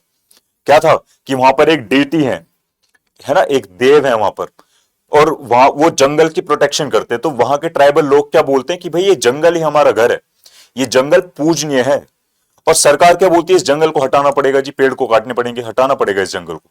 तो वो लोग गवर्नमेंट के अगेंस्ट चले जाते हैं कि भाई हमारी भी तो कुछ आइडेंटिटी है ना, हमारे भी तो कुछ बिलीव्स हैं, आप हमारी बातें नहीं सुन रहे हो, आप बस अपने अपने में लगे हुए हो।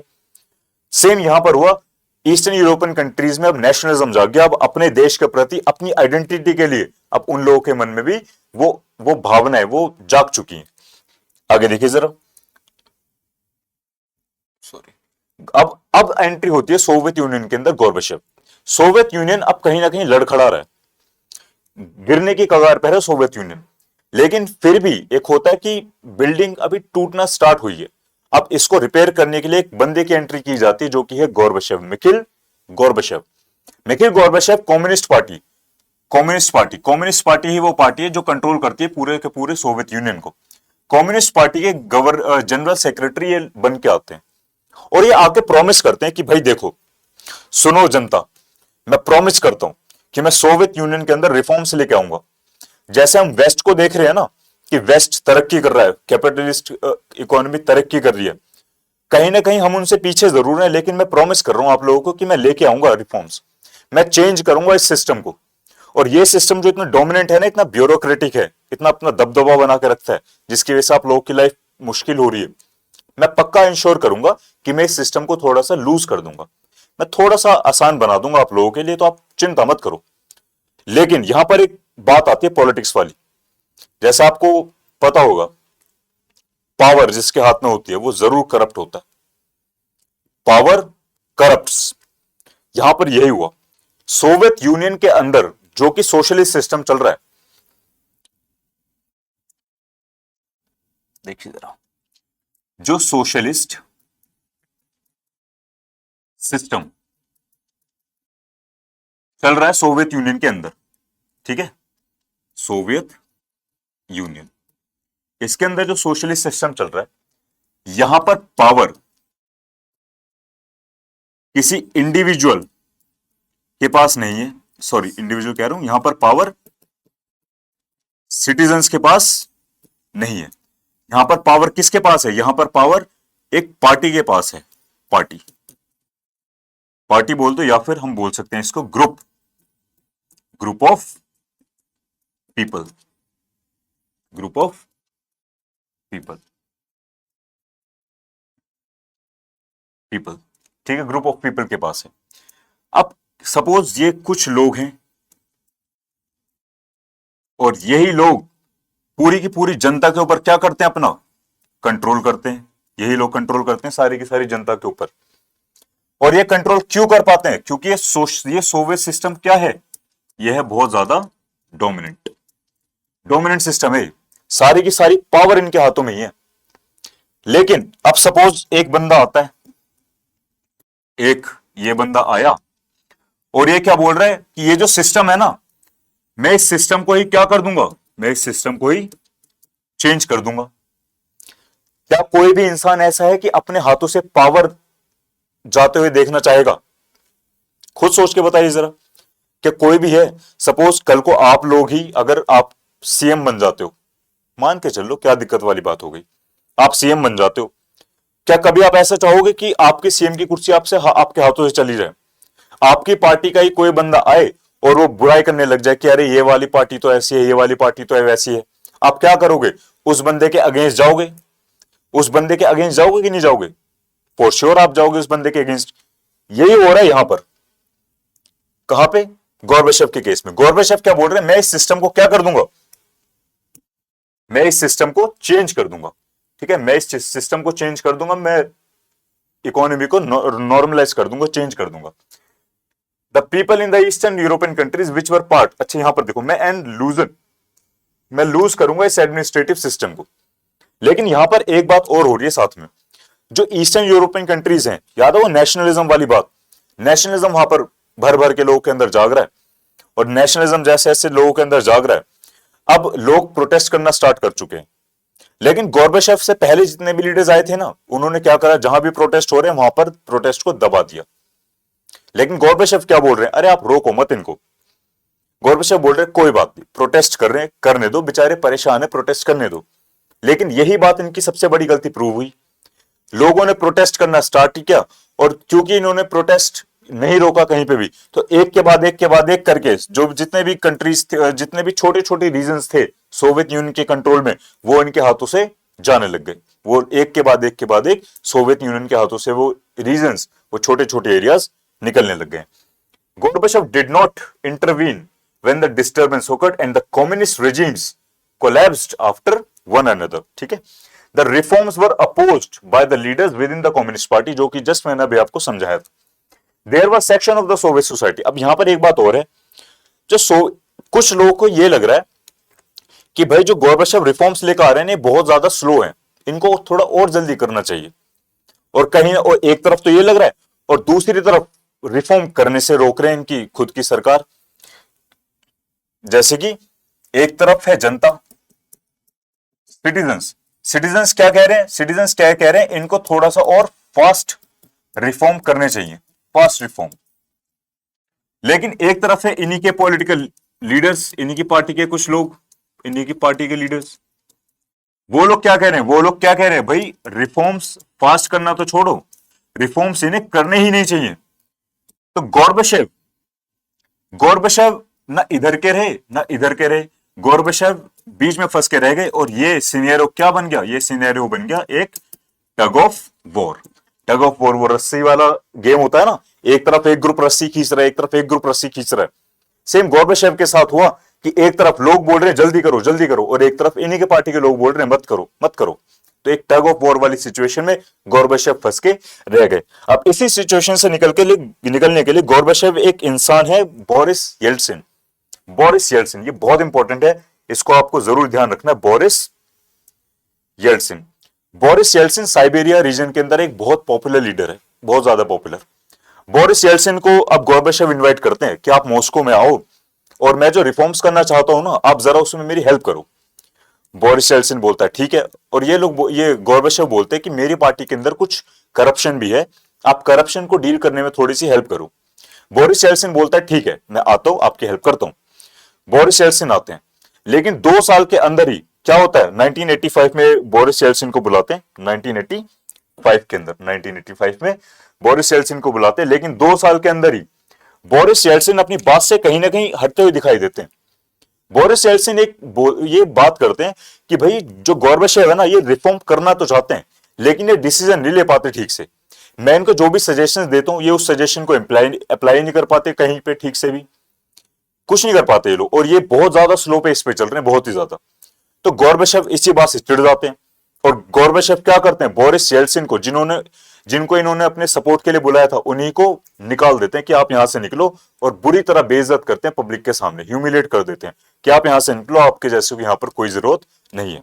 बोरिस येल्टसिन यहां से चले जाते हैं, लेकिन बोरिस येल्टसिन का यहां से जाना ही एक मेजर, अब एक पॉइंट बने, टर्निंग पॉइंट बनेगा। वो बोलते हैं ना final nail in the coffin, वही बनेगा बोरिस येल्टसिन का यहां से जाना।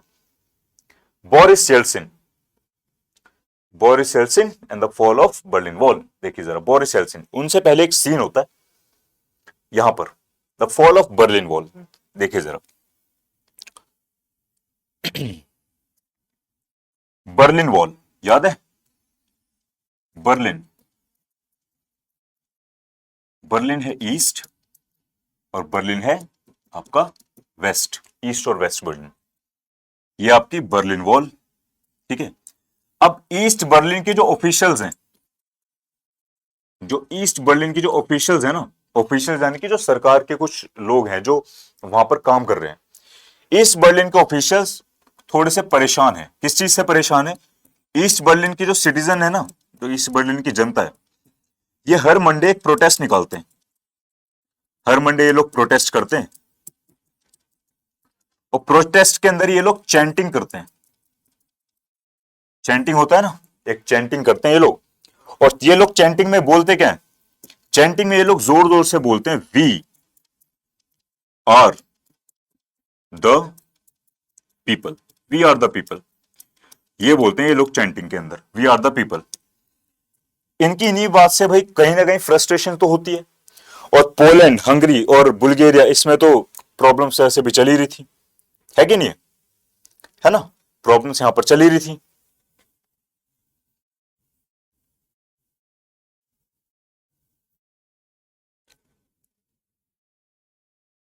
प्रॉब्लम्स यहां पर, है ना, प्रॉब्लम्स यहां पर चली रही थी पोलैंड, हंगरी, बुल्गारिया में।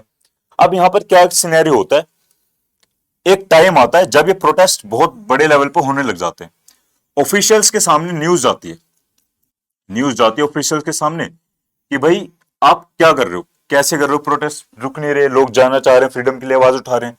तो ऑफिशियल्स लाइव न्यूज पे ही क्या कर देते हैं, लाइव न्यूज पे अनाउंस कर देते हैं। अब ये लोग अनाउंस क्या करते हैं, ये लोग अनाउंस करते हैं कि हम लोग वीजा स्टार्ट करने वाले हैं, वीजा सिस्टम हम स्टार्ट करने वाले हैं, और इसी वीजा सिस्टम के थ्रू ये लोग कहां जा सकते हैं, ईस्ट से वेस्ट जर्मनी, अब वेस्ट बर्लिन में अब इजीली जा सकते हैं। अब यहां पर एक इंसिडेंट होता है कि यहां पर एक न्यूज रिपोर्टर, जो रिपोर्टर है, ये रिपोर्टर इनसे क्वेश्चन पूछ लेता है कि भाई ये जो वीजा है ये कब से स्टार्ट हो रहा है, कब से स्टार्ट हो रहा है वीजा सिस्टम, कब से बॉर्डर खोले जा रहे हैं। और इसका आंसर ये ऑफिशियल पता है क्या करते हैं, इसका आंसर ये ऑफिशियल कर देते हैं इमीडिएटली अभी से बॉर्डर्स खोले जा रहे हैं, वीजा अप्लाई हो रहे हैं। और ये सुनते ही, क्योंकि ये लाइव टेलीकास्ट हो रही है वाली न्यूज, ये सुनते ही ये जितने भी लोग हैं ये सब भागते हैं किसकी तरफ, बर्लिन वॉल की तरफ। बर्लिन वॉल की तरफ, ये बर्लिन वॉल है, यहां पर कुछ गार्ड्स खड़े हैं। जैसे ही बर्लिन वॉल की तरफ लोग भाग के आते हैं, सिटीजन्स भाग के आ रहे होते हैं, जो गार्ड्स हैं बर्लिन वॉल के, उनको तो कोई ऑर्डर्स नहीं मिले होते कि क्या करना है क्या नहीं करना, और वो भी कंफ्यूज होते हैं, भागकर आते हैं, सिक्योरिटी गार्ड हट जाते हैं और ये लोग बर्लिन वॉल को क्या कर देते हैं, बर्लिन वॉल को ब्रेक कर देते हैं। यहां पर बर्लिन वॉल हो जाती है ब्रेक, और इसी को हम बोलते हैं the fall of Berlin wall, the fall of Berlin wall 1989।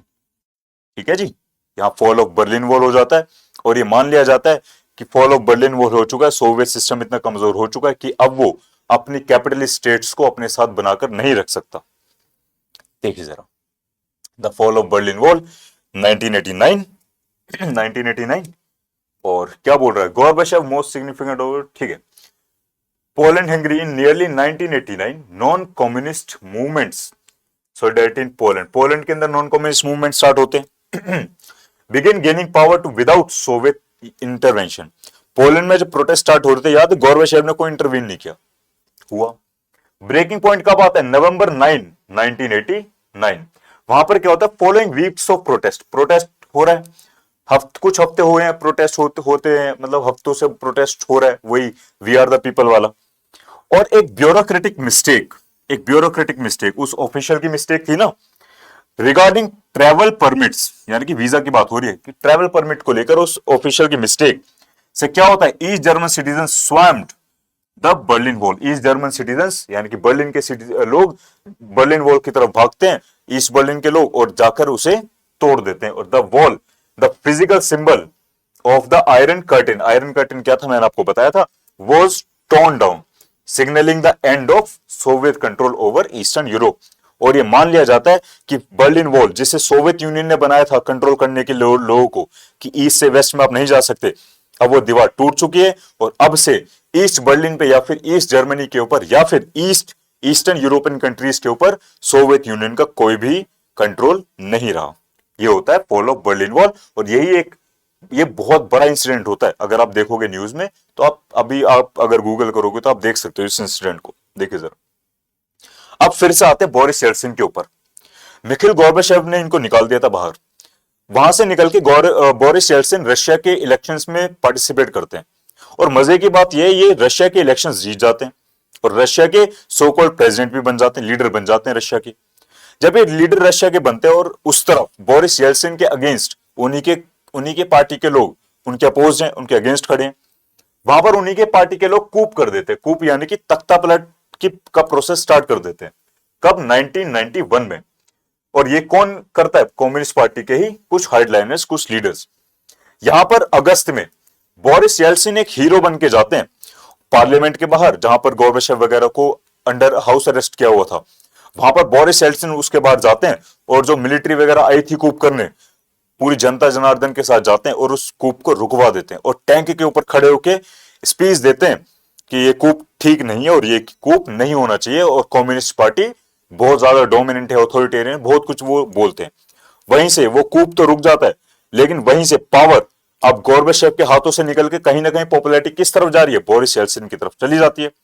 और उसी कूप की वजह से क्या होता है, पावर जो होती है वो सोवियत सेंटर से निकल के कहां पर जानी स्टार्ट हो गई, रिपब्लिक्स के पास जानी स्टार्ट हो गई है। रिपब्लिक्स यानी कि जो सोवियत कंट्रोल के अंदर थी ना, जो जितनी भी कंट्रीज थी, रिपब्लिक्स थी, उन कंट्रीज के पास अब पावर जाना स्टार्ट हो गई है। अब वो लोग भी अपने डिसीजन खुद लेना स्टार्ट हो गए। इसके बाद क्या हुआ, Russia, Ukraine, Belarus, 3 major republics of the USSR declared that the Soviet Union was disbanded. याद करो वो मैप जहां पर हमने देखा था सोवियत यूनियन किससे मिलकर बना हुआ था, रशिया और जो बाकी की ये कंट्रीज थी। बोरिस येल्सिन एक सीक्रेट मीटिंग करते हैं यूक्रेन और बेलारूस के प्रेसिडेंट के साथ, वहां के लीडर्स के साथ, और बोलते हैं कि ठीक है हम लोग सोवियत यूनियन को डिसबैंड कर रहे हैं, सोवियत यूनियन से बाहर आ रहे हैं। जैसे ये लोग सोवियत यूनियन से बाहर आते हैं, अब भाई सोवियत यूनियन एक जगह ही तो थी जो कंट्रीज से मिलकर बनी थी। जब अब कंट्रीज ही नहीं रही एक साथ तो सोवियत यूनियन कहां रहेगी? सोवियत यूनियन खत्म हो जाती है। और जब सोवियत यूनियन ही नहीं रही तो मिखिल गोर्बाचेव किस बात के जनरल सेक्रेटरी रहेंगे? मिखिल गोर्बाचेव भी क्या कर देते हैं? मिखिल गोर्बाचेव रिजाइन कर देते हैं। ये छपी है उनकी न्यूज, देखिए जरा। Gorbachev last Soviet leader resigns, US recognise republics independence. और यूएस ने भी क्या बोला कि हाँ अब ये रिपब्लिक क्या है, इंडिपेंडेंट है, अब इनके ऊपर सोवियत का कोई भी कंट्रोल नहीं है। आगे देखिए जरा, ये देखिए communist flag remove, Yeltsin gets nuclear control, retailers report. ठीक है, आगे चलते हैं। देखिए अब सोवियत यूनियन खत्म तो हुआ, लेकिन वो रीजंस क्या थे? Why did the Soviet union disintegrate? क्या रीजंस थे वो इसकी वजह से सोवियत यूनियन खत्म हुआ? The disintegration of the Soviet union in December 1991 was not caused by a single event। किसी एक इवेंट की वजह से नहीं हुआ सोवियत यूनियन खत्म, बल्कि क्या था, एक परफेक्ट स्टॉर्म की वजह से खत्म हुआ सोवियत यूनियन। क्या भाई? इकोनॉमिक डिले कि आप जनता से ज्यादा आप मिलिट्री में खर्च कर रहे हो, हथियारों के ऊपर खर्च कर रहे हो, आप अफगानिस्तान जैसे देशों में जा जाके लड़ाइयां कर रहे हो। पॉलिटिकल मिसकैलकुलेशंस, आप कभी समझ ही नहीं पाए जनता को क्या चाहिए। सर्च इन नेशनलिज्म, भाई जो लोकल्स थे, जिन जिन एरियाज के, जिन जिन कंट्रीज के ऊपर आपने कंट्रोल करके रखा हुआ था, उन कंट्रीज के लोगों में, वहां के लोकल्स में क्या हुआ? आपने देश के लिए नेशनलिज्म वाली फीलिंग आई, इसकी वजह से भी खत्म हुआ। फर्स्ट देखिए आप, first economic stagnation, the guns versus the butter dilemma. Gun versus butter का मतलब है यहां पर butter in the sense food की बात हो रही है यहां पर। गन्स वर्सेस द बटर यानी कि गन्स वर्सेस द फूड। यहां पर जनता को तो भाई खाना चाहिए, आपको ज्यादा केयर भी जनता की करनी चाहिए, क्योंकि आप जो प्रॉमिस करते हो कि सोशलिज्म में वेलफेयर ऑफ सिटीजंस होता है, वेलफेयर ऑफ सोसाइटी होती है, लेकिन आप वेलफेयर के लिए काम कहां कर रहे हो? आपने तो सारी इकोनॉमी, सारा पैसा किस तरफ शिफ्ट कर दिया? गन्स खरीदने में, हथियार खरीदने में। याद करो आर्म्स रेस वाला कॉन्सेप्ट, आर्म्स रेस वाली जो बात थी, आपने सारा पैसा तो वहां खर्च कर दिया, फिर आप जनता के लिए क्या कर रहे हो? तो यहां पर वही डायलेमा बनता है, guns versus butter, military over spending, ठीक है, इनएफिशिएंसी। अब इनएफिशिएंसी कैसे? आपकी इंडस्ट्रीज, आपकी फैक्ट्रीज ये कभी ग्रो कर ही नहीं रही, ग्रो करेंगे भी कैसे? जब कोई मोटिव होगा किसी इंसान के पास तभी तो वो ग्रो करेंगी। भाई सपोज मुझे पैसे अगर नहीं मिल रहे तो मैं क्यों किसी फालतू के लिए क्यों मैं मेहनत करूंगा, है ना? या फिर सपोज आप अगर कुछ नई चीज नहीं सीख रहे हो तो मैं क्यों चाहूंगा कि मैं नए नए तरीके लाऊं पढ़ाने के लिए? नहीं चाहूंगा ना, ऑब्वियस सी बात है। जब मुझे कुछ फायदा हो रहा होगा तभी मैं भी ये सब काम करूंगा, है कि नहीं है? अब वो फायदा चाहे मेरी एजुकेशन और मेरी स्किल्स में डेवलपमेंट हो तभी मैं ये काम करूंगा ना। लेकिन यहां पर प्रॉफिट का कोई मोटिव ही नहीं है, यहां पर कोई कंपटीशन ही नहीं है। कंपटीशन होगा कैसे कि भाई जो भी चीज बन रही है सब कुछ तो सरकार का है, तो कंपटीशन किसके बीच में होगा? सरकार तो एक ही है, कोई कंपटीशन ही नहीं है। क्योंकि कोई कंपटीशन नहीं है तो बहुत ज्यादा इनएफिशिएंसी है यहां पर, टेक्नोलॉजी बहुत ज्यादा पीछे है यहां पर। अब कोई भी इन्वेंशन, आपने एक वर्ड सुना होगा कि वो बोलते हैं ना कि इन्वेंशन कब होती है? जब किसी चीज की नीड होती है, जरूरत होती है। अब यहां पर इन्वेंशन की जरूरत नहीं है, भाई सरकार है, सरकार बोल रही वेलफेयर होना है, बेसिक नेसेसिटीज चाहिए लोगों को, बेसिक सामान बनाओ और बेचो, बेचो इन द सेंस बेसिक सामान बनाओ और बांटो, कोई दिक्कत वाली बात नहीं है। अब यहां पर इन्वेंशन की जरूरत ही नहीं है, क्योंकि इन्वेंशन की जरूरत नहीं है तो टेक्नोलॉजी भी पीछे हमेशा रह जाती है। सेकेंड है internal weakness of Soviet political and economic institution. भाई क्या हुआ? जो लोगों की एस्पिरेशंस थी, जो लोगों की चाहते थी, उनको ये लोग नहीं पूरा कर पाए जो चाहते थे लोग। सिस्टम क्या हुआ? इसी की वजह से सिस्टम कोलैप्स हो गया। क्यों? क्योंकि लोगों का भरोसा उठ गया, है ना? लोगों का भरोसा हो गया, सिस्टम उठ गया, सिस्टम पे से लोग क्या हो गए? लोग हो गए नॉलेजेबल, लोग नॉलेजेबल हो गए वेस्ट की एडवांसमेंट की वजह से, कि भाई लोगों को पता चला यार वेस्ट में जो कैपिटलिस्ट सिस्टम चलता है वो तो इतना ज्यादा बढ़िया है, वहां पर लोग तरक्की कर रहे हैं, वहां के लोगों की लाइफ बहुत ज्यादा अच्छी है, लग्जरियस लाइफ वो लोग जीते हैं, वहां पे फ्रीडम ऑफ स्पीच है, वो अपने लीडर्स को खुद चूज करते हैं, डेमोक्रेसी को खुद चूज करते हैं। हमारे पास तो ऐसा कुछ भी नहीं है, और बचा कुछ जो था वेलफेयर वगैरह, वो सब भी आप हथियार वगैरह में खर्च कर रहे हो, इधर उधर खर्च कर रहे हो। ऊपर से आप हमारे ऊपर इतना ज्यादा डोमिनेंस दिखाते हो, हमें दबा के रखते हो। तो कहीं ना कहीं लोग नॉलेजेबल हो गए वेस्ट के लिए। अब उन्हें पता लग गया कि यार वेस्ट क्यों इतना आगे बढ़ रहा है, कैसे इतना आगे बढ़ रहा है, रियलिटी ऑफ इट्स बैकवर्डनेस। और यही जो सच्चाई थी ना, यही सच्चाई लोगों को लग गई। ठीक है। थर्ड रीजन देखिए, the rise of nationalism, different republics, ethnic groups as the central government in Moscow weakened long suppressed national identities reemerge. जो नेशनल आइडेंटिटीज थी, जो सोवियत यूनियन ने, जो सेंट्रल गवर्नमेंट ने, जो कि कम्युनिस्ट पार्टी थी, उसने दबा के रखा हुआ था ना काफी सारे नेशनल आइडेंटिटीज को, लोगों को, लोकल लोगों को, कि अरे आपके ऊपर तो सोशलिज्म का ही कंट्रोल है, ये है वो है, आप सोवियत यूनियन का पार्ट हो, आप आपकी खुद की कोई आइडेंटिटी नहीं है। अब धीरे धीरे जैसे जैसे वो सरकार कमजोर पड़ती गई, सोवियत यूनियन की कम्युनिस्ट पार्टी कमजोर पड़ी, वैसे वैसे अब उनका कंट्रोल भी कम होने लग गया। और जब कंट्रोल कम हुआ तो जो लोग पहले दबते थे, अब वो और ज्यादा ऊपर उठ के आ गए कि भाई हम भी कुछ चाहते हैं, हमारी भी खुद की एक आइडेंटिटी है। आगे देखिए कॉन्सिक्वेंसेस क्या निकले। अब इस चीज का रिजल्ट क्या निकलता है कि सोवियत यूनियन डिसइंटीग्रेट हो जाता है। फर्स्ट क्या निकलता है भाई, कोल्ड वॉर। याद है कोल्ड वॉर स्टार्ट ही क्यों हुआ था? क्योंकि एक तरफ कैपिटलिज्म था, एक तरफ सोशलिज्म था, एक तरफ यूएसए था, सॉरी, एक तरफ कौन था, यूएसए था, और एक तरफ कौन था, सोवियत यूनियन था। सोवियत यूनियन से मेरा मतलब क्या है, एक तरफ था यूएसएसआर, और इन्हीं दोनों के बीच में क्या थी, कोल्ड वॉर थी। जब यूएसएसआर ही नहीं रहा तो ये लोग जंग लड़ेंगे किससे, खत्म हो जाएगी, ऑब्वियस सी बात है। तो फर्स्ट यही कॉन्सिक्वेंस निकला कि कोल्ड वॉर क्या हो गई, अब खत्म हो चुकी है। दूसरा क्या कॉन्सिक्वेंस निकला, रिजल्ट क्या निकला, power relations in the world politics change. अब वर्ल्ड क्या हो चुका है, वर्ल्ड हो चुका है unipolar.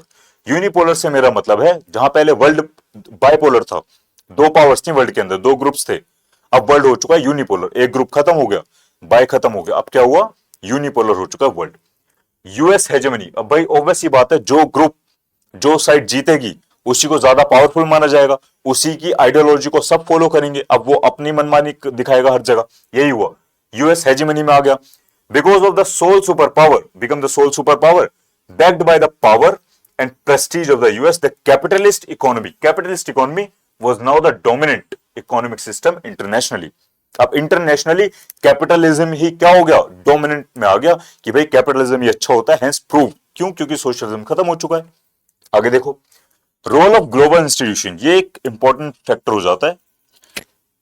The world Bank and the international monetary fund become powerful advisors to post-communist countries, providing loans to help them transition to capitalism.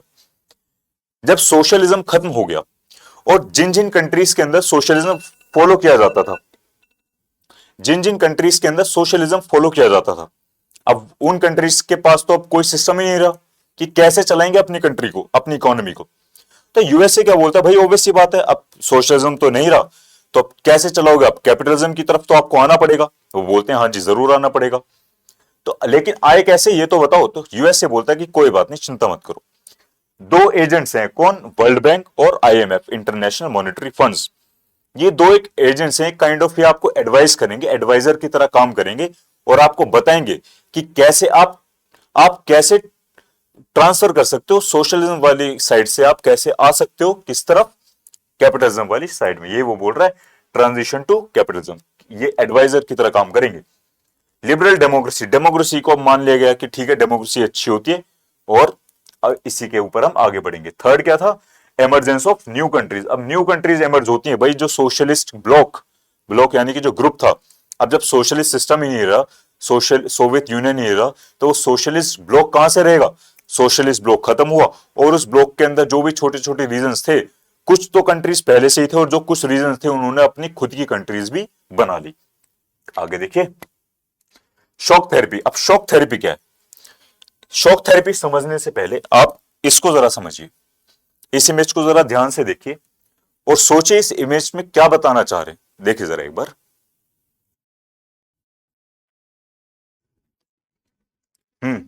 देखा, कुछ समझ आया क्या बताना चाह रहे हैं? मैं समझाता हूं, चलिए कुछ मार्किंग्स करते हैं पहले हम। ये बिखरा हुआ सा घर दिख रहा है आपको, बिखरा हुआ सा घर, सॉरी, ये बिखरा हुआ सा घर दिख रहा है आपको, है ना? ये बिखरा हुआ सा घर कुछ ऐसा नहीं लग रहा कि जैसे ये क्या है, ये है आपका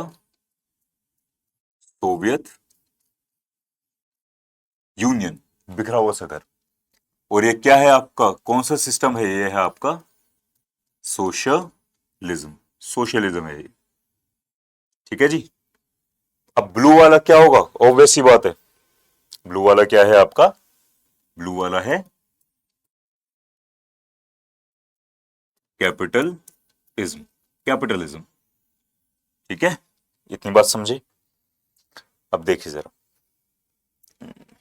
पिंक ले लेता हूं, चलो देखिए जरा, ये बीच में ये आदमी खड़ा है, ये इन लोगों को एडवाइस कर रहा है ना, इन लोगों को एडवाइस कर रहा है।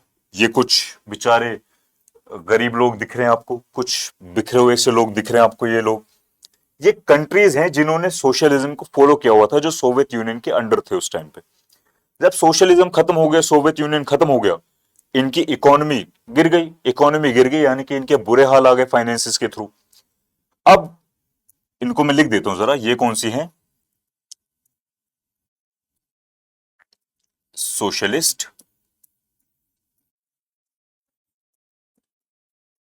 कंट्रीज, ठीक है जी, ये है आपकी सोशलिस्ट कंट्रीज है। ये बंदा कौन है बीच में, ये थोड़ा सा मेन बंदा दिख रहा है, ये है आपका एडवाइजर, एडवाइजर यानी कि कौन, एक है आपका वर्ल्ड बैंक, और कौन है इसके साथ, और है इंटरनेशनल मॉनेटरी फंड्स, ये एडवाइजर है। अब ये एडवाइजर क्या काम कर रहा है, अब ये एडवाइजर बोल रहा है कि सुनो, आप हमसे लोन लो, कोई बात नहीं, तुम्हारे पास पैसे नहीं है ना अपने सिस्टम को चेंज करने के लिए, अपनी सरकार को चलाने के लिए, हम आपको लोन देते हैं, और हम आपको साथ के साथ क्या कर रहे हैं, हम आपको कर रहे हैं एडवाइस, ठीक है, आपको एडवाइस कर रहे हैं या फिर आपको हम सपोर्ट करते हैं कि अब आप सोशलिज्म से किस तरफ आओ, अब आप सोशलिज्म से किस तरफ मूव करो, अब आप सोशलिज्म से मूव करो कैपिटलिज्म की तरफ। समझ गए, समझ गए कि नहीं समझे, क्या एडवाइस कर रहे हैं ये, कि अब आप, हम आपको लोन देते हैं जी, अब आप शिफ्ट करो, अब आप शिफ्ट करो सोशलिज्म से कैपिटलिज्म की तरफ, आप अब आप शिफ्ट करो।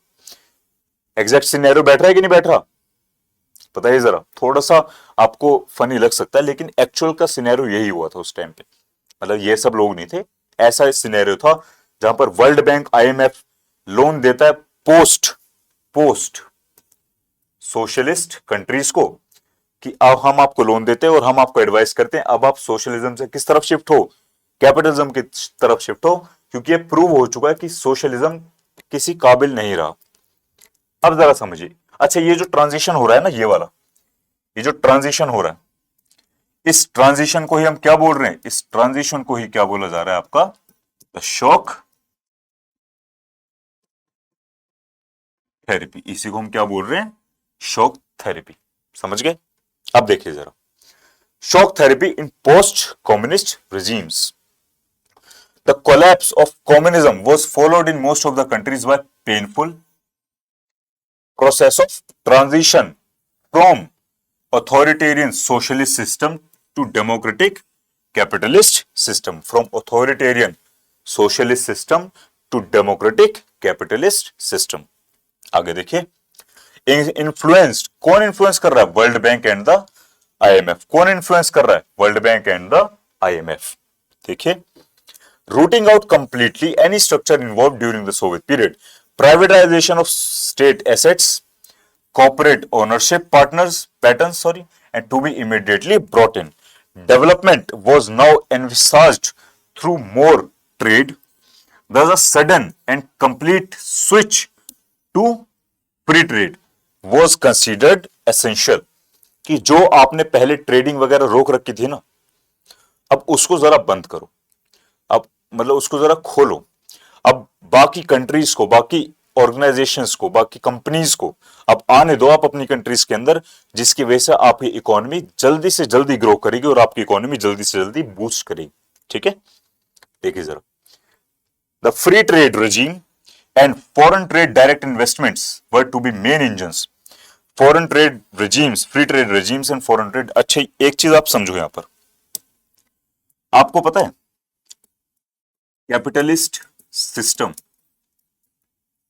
कैपिटलिस्ट सिस्टम क्यों चाहता है ये जो पोस्ट कम्युनिस्ट कंट्रीज हैं ये कैपिटलिस्ट सिस्टम को अपना ले, ये कैपिटलिज्म को अपनाए? ये ऐसा क्यों चाहता है भाई? रीजन क्या है इसका ऐसा चाहने का? वाई बताऊं? चलिए देखिए, कैपिटलिस्ट सिस्टम के अंदर सपोज एक पर्सन है, ये बिजनेसमैन है, इसका नाम है ए। अब ये बिजनेसमैन की एक कंपनी है, फोन की, मोबाइल फोन की कंपनी है। फॉर एग्जाम्पल इसका हम नाम रख देते हैं, क्या नाम रख दे भाई? ग्वावा। ग्वावा नाम की इसकी एक कंपनी है, जैसे एप्पल है इसकी खुद की कंपनी है ग्वावा।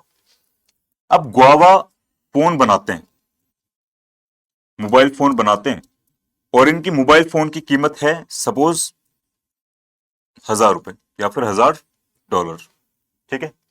$1000 इनकी मोबाइल की कीमत है। और जो कैपिटलिस्ट कंट्रीज है ना, कैपिटलिस्ट कंट्रीज से इनका प्रॉफिट होता है, लेकिन अभी भी इन्हें लालच है, ये ग्रीड है इनके अंदर। किस बात की ग्रीड है? कि हमें क्या चाहिए? हमें चाहिए मोर प्रॉफिट। क्या चाहिए जी? हमें चाहिए मोर प्रॉफिट, हमें चाहिए मोर प्रॉफिट के लिए, यानी कि हमें ज्यादा लोग चाहिए, यानी कि हमें चाहिए मोर पॉपुलेशन, है ना? ज्यादा लोग चाहिए। ज्यादा लोग का क्या मतलब है? ज्यादा लोग होंगे तो ज्यादा डिमांड करेंगे, ज्यादा डिमांड करेंगे, ज्यादा डिमांड करेंगे तो ज्यादा क्या होगी? हमारी सेल होगी, और ज्यादा हमारी सेल होगी तो हमारा ज्यादा क्या होगा? हमारा प्रॉफिट भी क्या होगा? ज्यादा होगा। समझिए इस बात को। अब जो सोशलिस्ट कंट्रीज है ना, अब वहां से सोशलिज्म तो जा चुका है, अब वहां के लोग कैपिटलिज्म को क्यों अपनाना चाह रहे हैं? अब ये क्या बोल रहे हैं कैपिटलिस्ट सिस्टम की, तुम एक काम करो, सुनो आईएमएफ वालों। अब यहां पर होती है एंट्री आईएमएफ की, कि आईएमएफ वालों सुनो, हम तुम्हें एक काम देते हैं, और वर्ल्ड बैंक, हम तुम्हें एक काम देते हैं, उस काम को तुम्हें करना है। बोलते ठीक है जी, क्या काम दे रहे हो बताओ जरा। कैपिटलिज्म, अब इन कंट्रीज में कैपिटलिज्म को अपनाना, और यहां पर बोलना है कि आपको है ना ट्रेड बढ़ाना है, ट्रेड। और ट्रेड के नाम पे हम यहां पर एक एडवर्टाइज करेंगे, और एडवर्टाइज में हम दिखाएंगे कि देखो ये जो फोन है ना ग्वावा का, ये फोन कितना अच्छा है। इस फोन को जो जिसके भी पास ये फोन होता है वो होता है हैप्पी, उसकी जिंदगी बहुत अच्छी हो जाती है, हैप्पी हो जाती है। लोगों के अंदर आ गई भाई ये वाली बात कि यार सही बात है, तो जिसके पास फोन होता है उसकी लाइफ तो हैप्पी हो जाती है, हमें भी ये फोन चाहिए। लेकिन ये फोन कितने का है? ये फोन है $1000 का। अब $1000 ये क्या कह रहे हैं? हम अफोर्ड नहीं कर सकते। यहीं पे काम आता है आईएमएफ और वर्ल्ड बैंक। आईएमएफ और वर्ल्ड बैंक क्या बोलता है? अरे क्या बात कर दी तुमने, एक काम करो, तुम हमसे लोन ले लो, तुम हमसे लोन ले लो, और लोन लेके तुम क्या परचेज कर लो? तुम परचेज कर लो ये वाला, ये फोन परचेज कर लो। ये कंट्रीज बोल रहे कि अरे ये वाला भी सिस्टम है क्या हमारे पास? बहुत अच्छी बात है। अब इन्होंने क्या लिया? इन्होंने लिया लोन, और यहां पर अब क्या आ चुका है? कैपिटलिज्म आ चुका है, और ये लोग अब क्या परचेज करेंगे? फोन। अब क्योंकि यहां पर फोन की सेल, बिक्री अच्छी हो जाएगी, इसकी वजह से इन द एंड फायदा किसका होगा? फायदा तो इसी का होगा, और लोन तो वापस मिलेगा ही, बल्कि परसेंटेज के साथ वापस मिलेगा, तो डबल प्रॉफिट इनका होगा, और ये लोग क्या हो जाएंगे? Happy happy. और कहीं ना कहीं ये लोग किस में फंसेंगे? अब ये लोग फंसेंगे ट्रैप के अंदर। अब कहीं ना कहीं ये लोग डिपेंडेंट हो जाएंगे। क्या हो जाएंगे ये लोग? डिपेंडेंट। डिपेंडेंट किसके ऊपर हो जाएंगे? डिपेंडेंट हो जाएंगे कैपिटलिस्ट सिस्टम के ऊपर। जो हमें लोन देता है भाई वो तो बहुत अच्छा आदमी है, हम लोग थोड़े थोड़े करके पैसे देने देंगे, बदले में हमें जो चाहिए वो हमें मिलता भी रहेगा। ये लोग डिपेंडेंट हो जाएंगे। और एक चीज बताऊं आपको, डिपेंडेंसी, इस बात को आप कभी नोट करना, dependency is the last and the most brutal stage of slavery. ठीक है? जो डिपेंडेंसी है ना किसी के ऊपर, वो स्लेवरी की एक लास्ट और सबसे ब्रूटल स्टेज होती है। अगर आप किसी के ऊपर डिपेंडेंट हो और आपको पता और उसको पता चल गया कि ये मेरे बिना रह नहीं सकता, मेरी मेरी डिपेंडेंसी है, मतलब इसकी डिपेंडेंसी है मेरे ऊपर, तो क्या करेगा वो? हर वो काम करेगा जिससे वो आपका फायदा उठा सकता है, जिससे वो आपको मैनिपुलेट कर सकता है। इस एग्जांपल से देखें, हम इकोनॉमिक के एग्जांपल से, तो हम देख सकते हैं एक टर्म आती है सिबिल स्कोर। याद देखा किसी ने सिबिल स्कोर? सिबिल स्कोर में यही तो होता है, सिविल स्कोर अच्छा होगा तो आपको लोन मिलेगा। क्यों? क्योंकि उनको पता है लोन तो आप लेना चाहते हो, जो आप प्रोडक्ट्स तो आप लेना चाहते हो, आप कुछ भी करके आप ले ही लोगे प्रोडक्ट, उसके लिए भले ही आपको अपना घर बेचना पड़े, ले लोगे आप। तो कहीं ना कहीं डिपेंडेंसी है, इसी को हम ट्रैप बोलते हैं कहीं ना कहीं, कि ये कैपिटलिस्ट ट्रैप है, जिसकी वजह से इन द एंड प्रॉफिट हमेशा किसका होता है? कैपिटलिस्ट का ही होता है, कभी भी इनका कभी प्रॉफिट हुआ ही नहीं। यही बात वो बोल रहा है यहां पर। ठीक है जी, चलिए आगे देखो। अब आते हैं शॉक थेरेपी के क्या कॉन्सिक्वेंसेज हुए। शॉक थेरेपी के कॉन्सिक्वेंसेज, एक बात समझो जरा, जो ये मैं बीच में आपको कुछ बातें बताता हूं ना, कि प्रैक्टिकल बातें भी हैं इस चैप्टर। ये चैप्टर एक्चुअल में समझाना वही बात चाहता है आपको, जो एनसीईआरटी है, जो सीबीएसई, वो आपको समझाना वही बात चाहती है ना। लेकिन ये इसके थ्रू समझाते हैं क्योंकि हिस्ट्री में ऐसा हो रखा है और प्रेजेंट में भी ऐसा कहीं ना कहीं हो रहा है, लेकिन बस रूप, या फिर हम बोल सकते हैं बस उसका तरीका बदल चुका है, लेकिन सेम वही बात हो रही है। ठीक है, इसलिए इन बातों को हल्के में मत लेना कभी भी। चलिए, consequences of shock therapy. Shock therapy के क्या कॉन्सिक्वेंसेज निकले? Generally it brought ruin to the economies and disaster upon the people of the entire region. Obvious बात है, इकोनॉमी क्या हो जाएगी? खत्म हो जाएगी। क्यों? अब सारी इकोनॉमी चलेगी लोन के ऊपर। आगे देखिए, Russia, Russia the large state controlled industrial complex. जो रशिया के अंदर जो स्टेट थी ना, गवर्नमेंट थी, वो बहुत बड़े एक इंडस्ट्रियल कॉम्प्लेक्स का उसके ऊपर कंट्रोल था। अब तो सरकार रही नहीं, यानी कि अब सरकार प्राइवेटाइज कर देगी हर एक चीज को। तो प्राइवेटाइज करने के चक्कर में वो इंडस्ट्रीज को कूड़े के भाव बेचा गया। एक इसी को हम क्या बोलते हैं? इसी को हम बोलते हैं the largest garage sale in history. Rouble की वैल्यू गिर गई बहुत ज्यादा रशिया की। कलेक्टिव फार्म सिस्टम खत्म हो गया, जहां पहले लोग एक साथ खेती बाड़ी करवाती थी सरकार, क्योंकि अब सरकार वो नहीं रही, तो अब खेती बाड़ी भी लोग अपने अपने अकॉर्डिंग करते गए, जिसकी वजह से आगे चल के फूड शॉर्टेज आ गई रशिया के अंदर, और रशिया को भी क्या करना पड़ा? फूड का इंपोर्ट करना पड़ा। द रियल जीडीपी 1989 में जो जीडीपी थी रशिया की एक्चुअल में 1999 में उससे भी नीचे गिर गई इनकी जीडीपी। ये हुआ। ठीक है, और कंस्ट्रक्शन ऑफ, अच्छा इन्होंने ज्यादा फोकस किस पे किया? कि हम कैसे इकोनॉमी को हम कैसे रीबिल्ड अच्छे से कर सकते हैं, ज्यादा फोकस इकोनॉमिक इंस्टीट्यूशंस पे रहा। इन्होंने सरकार या फिर डेमोक्रेटिक इंस्टीट्यूशन पे इतना फोकस नहीं किया, और यही रीजन हुआ कि इन्होंने जल्दी जल्दी में अपना कॉन्स्टिट्यूशन, इन कंट्रीज के कॉन्स्टिट्यूशन में एक बात हमें देखने को मिलती है कॉमन, कि जल्दी जल्दी में इन सारी कंट्रीज का कॉन्स्टिट्यूशन बना, और यहां पर पॉसिबल ये रखा गया कि ज्यादा से ज्यादा पावर किसको दे दी जाए? प्रेसिडेंट को दे दी जाए। फॉर एग्जाम्पल, परफेक्ट एग्जाम्पल है रशिया के अंदर व्लादिमीर पुतिन। ज्यादातर पावर किसके पास है? पुतिन के पास ही है। For example China, communist party China में भी है, तो चाइना में भी किसके पास है सबसे ज्यादा पावर? शी जिनपिंग, जो कि वहां के प्रेसिडेंट है।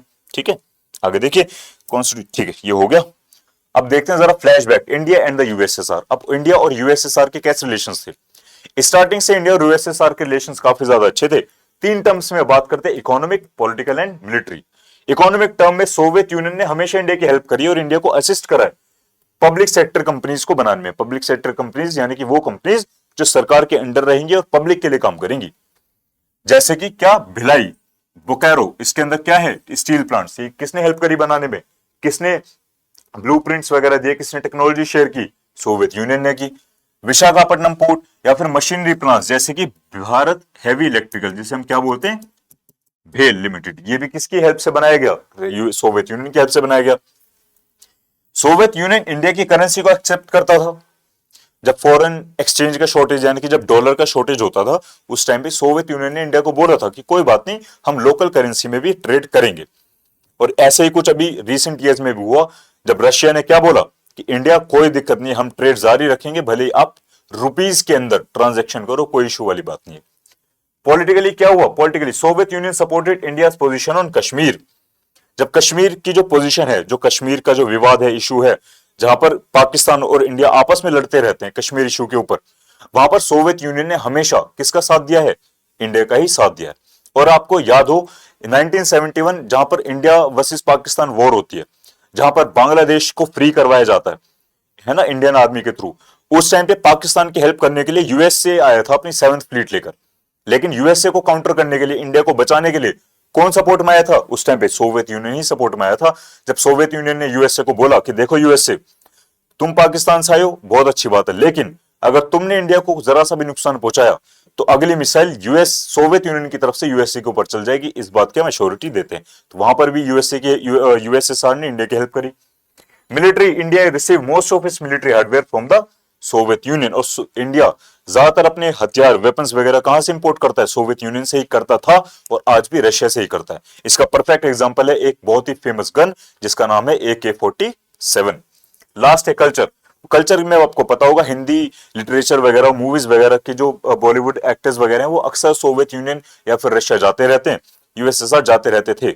और सोवियत यूनियन के अंदर मिथुन दा की जो मूवीज है ना बॉलीवुड की, वो बहुत ज्यादा फेमस है। वहां से कुछ कल्चर कनेक्शंस भी बिल्ड होते हैं हमारे। आगे देखिए, टेंशन एंड कन्फ्लिक्ट।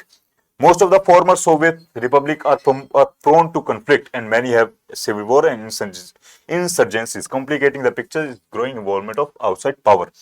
तो सेंट्रल एशिया वाला जो रीजन है ना, जब सोवियत यूनियन से वो फ्री हुआ, तजाकिस्तान, उज्बेकिस्तान, तुर्कमेनिस्तान, किर्गिस्तान वाला जो रीजन है, अब वो रीजन क्या है? वो रीजन बहुत ज्यादा वहां पर रिसोर्सेज है। कौन से रिसोर्सेज हैं? हाइड्रोकार्बन के रिसोर्सेज हैं। हाइड्रोकार्बन और ऑयल रिजर्व्स हैं वहां पर बहुत ज्यादा। और जिसके पास मिनरल्स होते हैं, रिसोर्सेज होते हैं, वो इकोनॉमी बहुत अच्छे से ग्रो करती है कि नहीं? अब वहां पर उस रीजन, वो हमेशा रीजन वो है ना, एक कह सकते हैं एक प्रॉब्लमेटिक स्पेस रही है, वो हमेशा कंफ्लिक्ट का जोन रहा है। रशिया बोलता है कि ये पहले सोवियत यूनियन का पार्ट हुआ करता था, तो अभी भी कहीं ना कहीं इसके ऊपर इनडायरेक्टली किसका कंट्रोल होना चाहिए, किसका इन्फ्लुएंस होना चाहिए? रशिया का इन्फ्लुएंस होना चाहिए। चाइना उसको क्या देखता है कि भाई यहां पर ऑयल रिसोर्सेज हैं काफी ज्यादा, तो यहां पर हम लोग इंटरवीन करेंगे, किसके लिए? ऑयल के लिए। अमेरिका का बोलता है ऑयल तो है लेकिन ये टेरिटरी रशिया के पास है, तो अगर हमें रशिया और चाइना के ऊपर नजर रखनी है तो हम यहाँ पर मिलिट्री बेस बना सकते हैं। इसलिए जो ये वाला जो पार्ट है, सेंट्रल एशिया वाला पार्ट, इसके ऊपर हर एक कंट्री अपनी अपनी नजर बना के रखती है, या फिर हम कह सकते हैं हर एक सुपर पावर की नजर सेंट्रल एशिया के ऊपर हमेशा बनी रहती है। ठीक है, चलिए आगे देखते हैं। यह है सेंट्रल एशिया वाला पार्ट। अगर आपको दिख रहा हो, ये वाला पार्ट है central Asia, Kazakhstan, Uzbekistan, Turkmenistan, Kyrgyzstan, Tajikistan. ठीक है, यहां पर चाइना भी अपनी नजर बना के रखता है, रशिया भी और अमेरिका भी अपनी नजर बना के रखता है। आगे देखिए, India and the post communist countries. अब इंडिया और पोस्ट कम्युनिस्ट कंट्रीज, जो कंट्रीज थी ना जो सोवियत यूनियन से फ्री हुई थी, उनके साथ इंडिया के कैसे रिलेशंस हैं? India maintain good relations with old post communist countries. हमेशा इंडिया अच्छे रिलेशंस के साथ बना के चला है। और इंडिया की कहीं ना कहीं एक खास बात भी है, इंडिया बिगाड़ता किसी से नहीं है, सिर्फ एक के अलावा, जो किया पाकिस्तान। इंडिया के हर कंट्री से अच्छे रिलेशंस हैं और आज भी, और एक्चुअल में यही इंडिया की फॉरेन पॉलिसी का कोर है, बेस है, कि हमें दुनिया में, हम दुनिया को क्या मान के चलते हैं? हम दुनिया को बोलते हैं वसुधैव कुटुंबकम। वसुधैव कुटुंबकम का मतलब है ये पूरी दुनिया, वर्ल्ड इज वन फैमिली, ये पूरी दुनिया एक परिवार है। तो हमें परिवार के अंदर हमें परिवार के अंदर ही लड़ाई झगड़े नहीं करने चाहिए, एक साथ मिलकर रहना चाहिए। इसी कोर आइडियोलॉजी पे इंडिया की फॉरेन पॉलिसी बेस्ड है, जहां पर इंडिया हमेशा हर एक कंट्री से क्या गुड रिलेशंस बना के रखता है। India relation with Russia are an important aspect of Indian foreign policy. Indo Russian relation, history of trust की हिस्ट्री है, जो कि हमने देखा 1971, हमने देखा मिलिट्री ग्रुप वगैरह, ये सब चीज हम देखते हैं। और इंडिया और रशिया है ना, एक साथ में एक ही विजन शेयर करते हैं, मल्टीपोलर वर्ल्ड ऑर्डर का। इंडिया और रशिया एक बात पर हमेशा एग्री करते हैं कि वर्ल्ड को है ना मल्टीपोलर होना चाहिए, ना ही यूनिपोलर ना ही बाइपोलर। मल्टीपोलर का मतलब है कि वर्ल्ड वर्ल्ड के अंदर रीजनलिज्म होना चाहिए पीक पर। Regional in the sense south east अपने यहां पर स्ट्रांग होना चाहिए कि उनके डिसीजंस में, उनके उनके फायदे के बीच में कोई और इन्फ्लुएंस ना करे। सेंट्रल एशिया वो स्ट्रांग होना चाहिए अपने इन्फ्लुएंसिव एरिया के अंदर। अमेरिका स्ट्रांग है, ठीक है, यूरोप स्ट्रांग होना चाहिए, अफ्रीकन नेशंस अपने वहां पे स्ट्रांग होने चाहिए कि जिस बात पर उनका फायदा है, जिन डिसीजंस में उनका फायदा है, पॉलिसीज में उनका फायदा है, वो अपने आप से फॉलो कर पाए बिना किसी और की दखल अंदाजी के। इस बात पे दोनों, रशिया और इंडिया दोनों ही सहमत होते हैं। Collective security, collective response, greater regionalism, negotiated settlements, और जो भी इश्यूज बनते हैं, कन्फ्लिक्ट्स बनते हैं पूरी दुनिया में किन्हीं भी देशों के बीच में, उनको आप बैठ के आराम से सुलझाओ, लड़ाई झगड़े की क्या बात है यार। An independent foreign policy for all countries and decision 3।